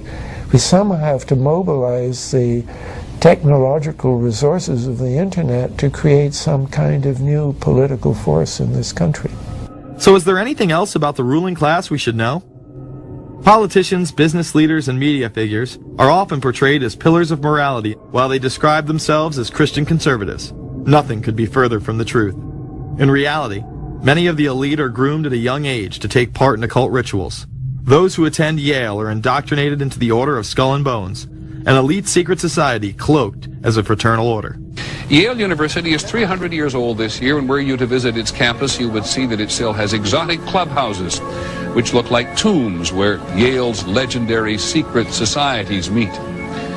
Their prestige and importance have largely evaporated, but the rituals are still a secret. And so when we heard that some enterprising characters had managed to spy on the famous Skull and Bones Society, we couldn't resist.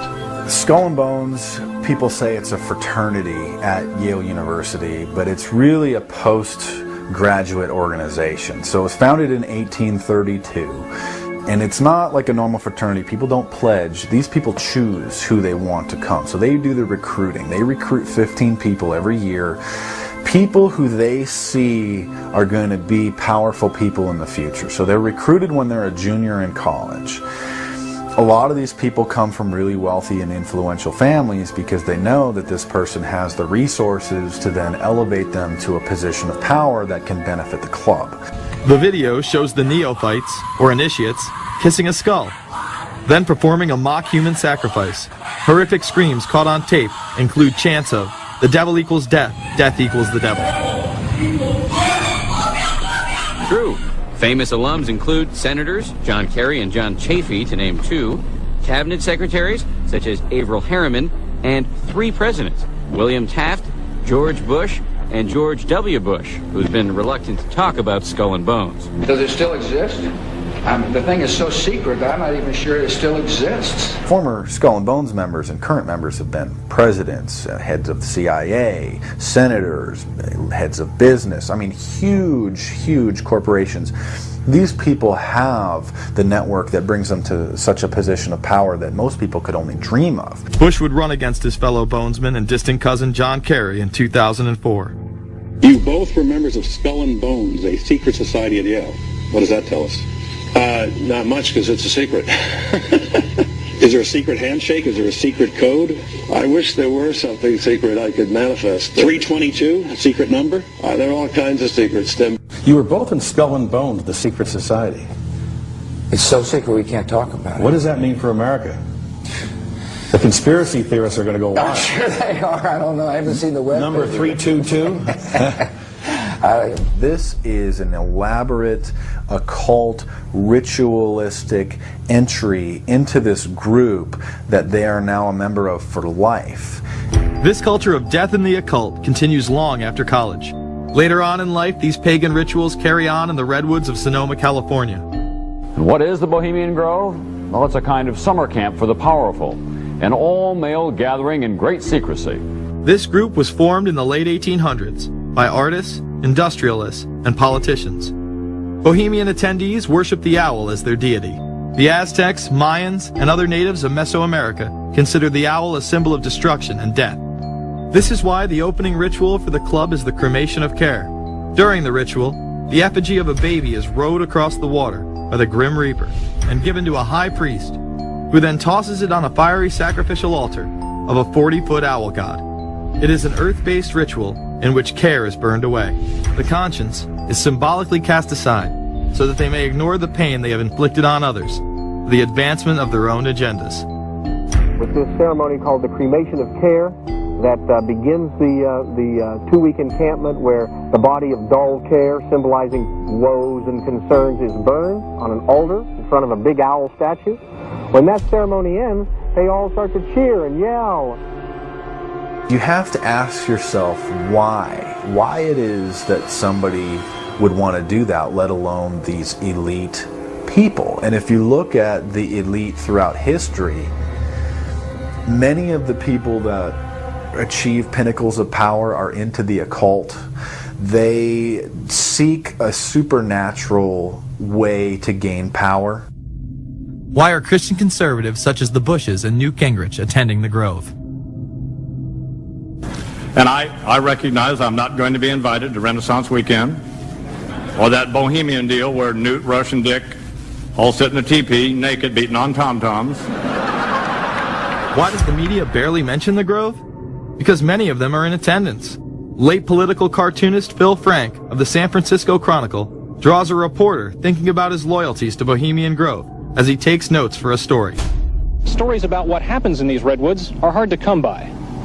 A campground statue reminds Bohemians to keep their mouths shut about the Grove. Many world events have been shaped at the Grove, including the creation of the atomic bomb. Discussions at the Grove in the 1930s helped lead to the development of nuclear power and the atomic bomb. Every Republican president since Calvin Coolidge has been a member, as well as many Democrats, including Jimmy Carter. If you look at the membership lists of the Bohemian Grove and the Council on Foreign Relations, the Bilderberg Group, a lot of the key level people are overlapping and are involved in numerous groups. In addition to pagan rituals that take place there, this all-male club also deals with darker themes, through the plays Montezuma, which feature Aztec human sacrifice, and Faust, which feature Mephisto. Some of these plays are disturbingly flamboyant. Many of the elitists have a penchant for cross-dressing and singing show tunes. Perhaps that is why much of the all-male staff also happen to be homosexuals. Well, each year, many of them seem to have a stunt or try to come up with a stunt. Last year, in 1980, the popular button was Free the Fortune 500. Bohemian Grove that I attend, one time at a time, it is the most faggot goddamn thing you will ever imagine. In 2004, the New York Post reported that gay porn star Chad Savage would be servicing moguls at the Bohemian Grove.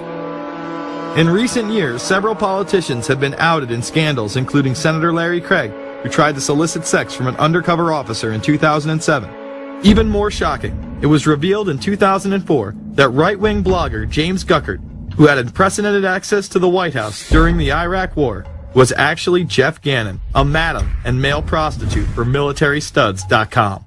During his 2 years writing for GOP USA and Talon News, Gannon officially made over 200 appearances at the White House.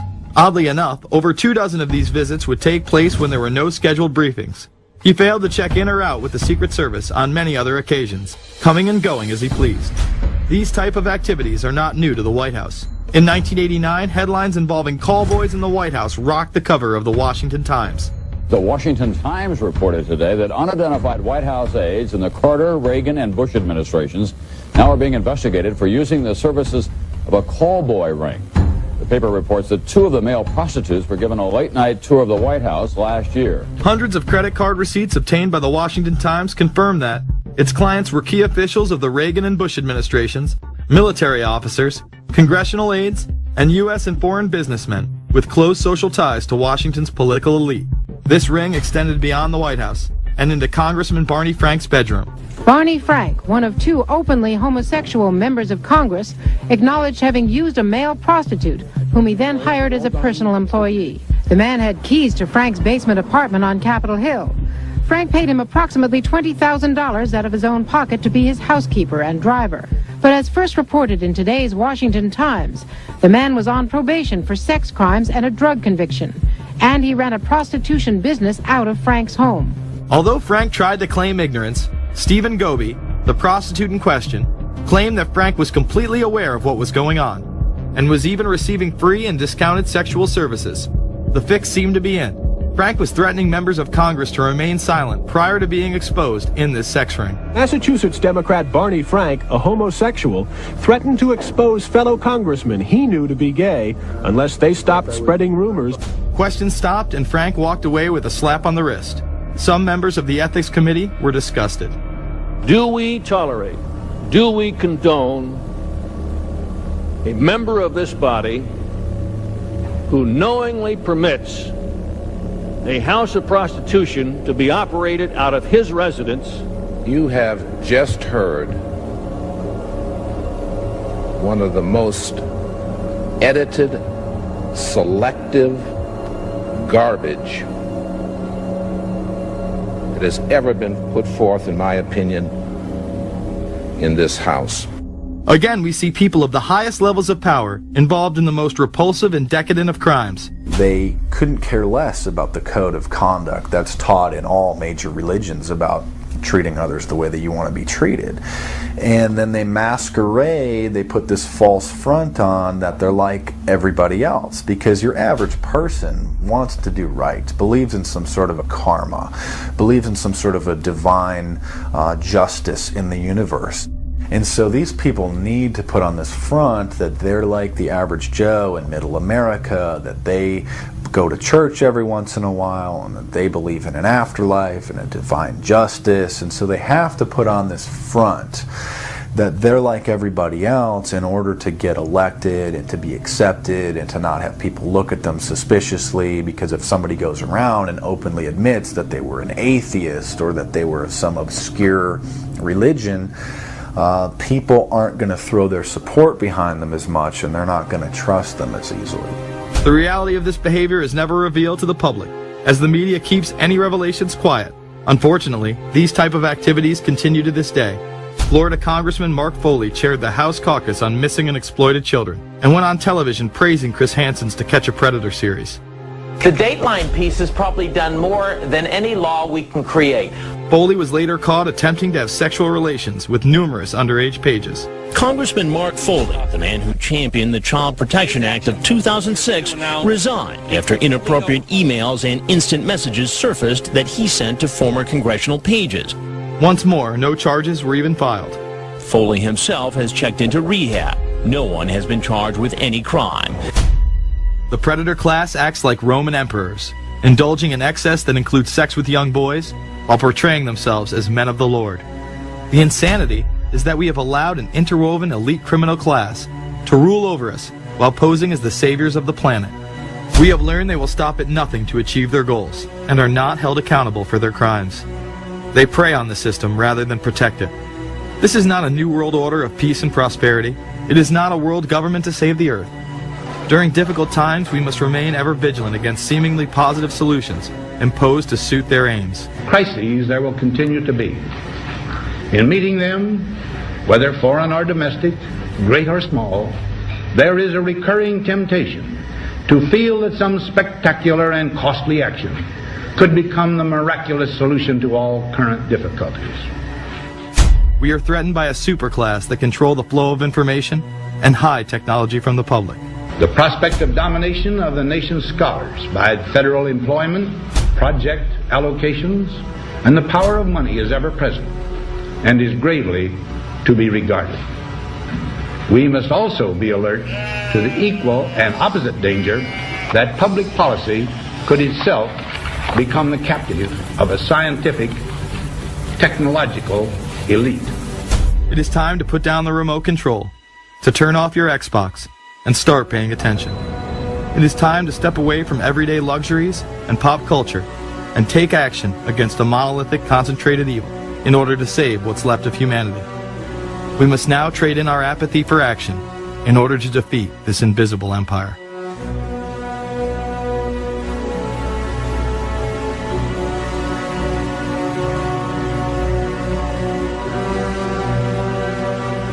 How set up are we to deal with this new world order? I think we're going to hear a lot about that today. Let's take the New World Order. It's an interesting phrase. I've been thinking a little bit about the structure of the world, right? The New World Order, as everybody says. The peace could yield to the pernicious New World Order. The New World Order. The New World Order. The New World Order. The New World Order. This New World Order. Stay fixed on your goal of imposing the New World Order. You kept talking about a New World Order. A New World Order. That's what we need now. A new world order with swing. One war and one victory doth not a new world order make. Conservatives used to believe in the United States of America rather than the United States of the New World Order. The ambition to create a new world order. Whose world order is this? And of course what he called it was the New World Order. Respect for a new world order. We can see a new world coming into view, etc., etc. That's the core of the New World Order that we want to try to build. It's the sole superpower, New World Order. New World Order. A new world order. To a new world order of peace. Let's say a new world order, for want of a better term. Entities of the new world order.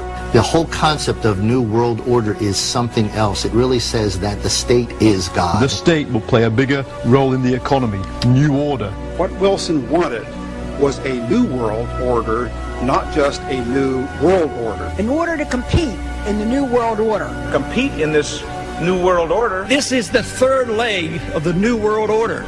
We had the World Bank, we had the IMF, and now we had the World Trade Organization. A rigid New World Order. This hoped-for New World Order. Constructing a New World Order in the New World Order of the 21st century. The New World Order we're going to put in place in this New World Order. In this New World Order. The patriots in this country are not going to see their rights diminished in order to create a New World Order.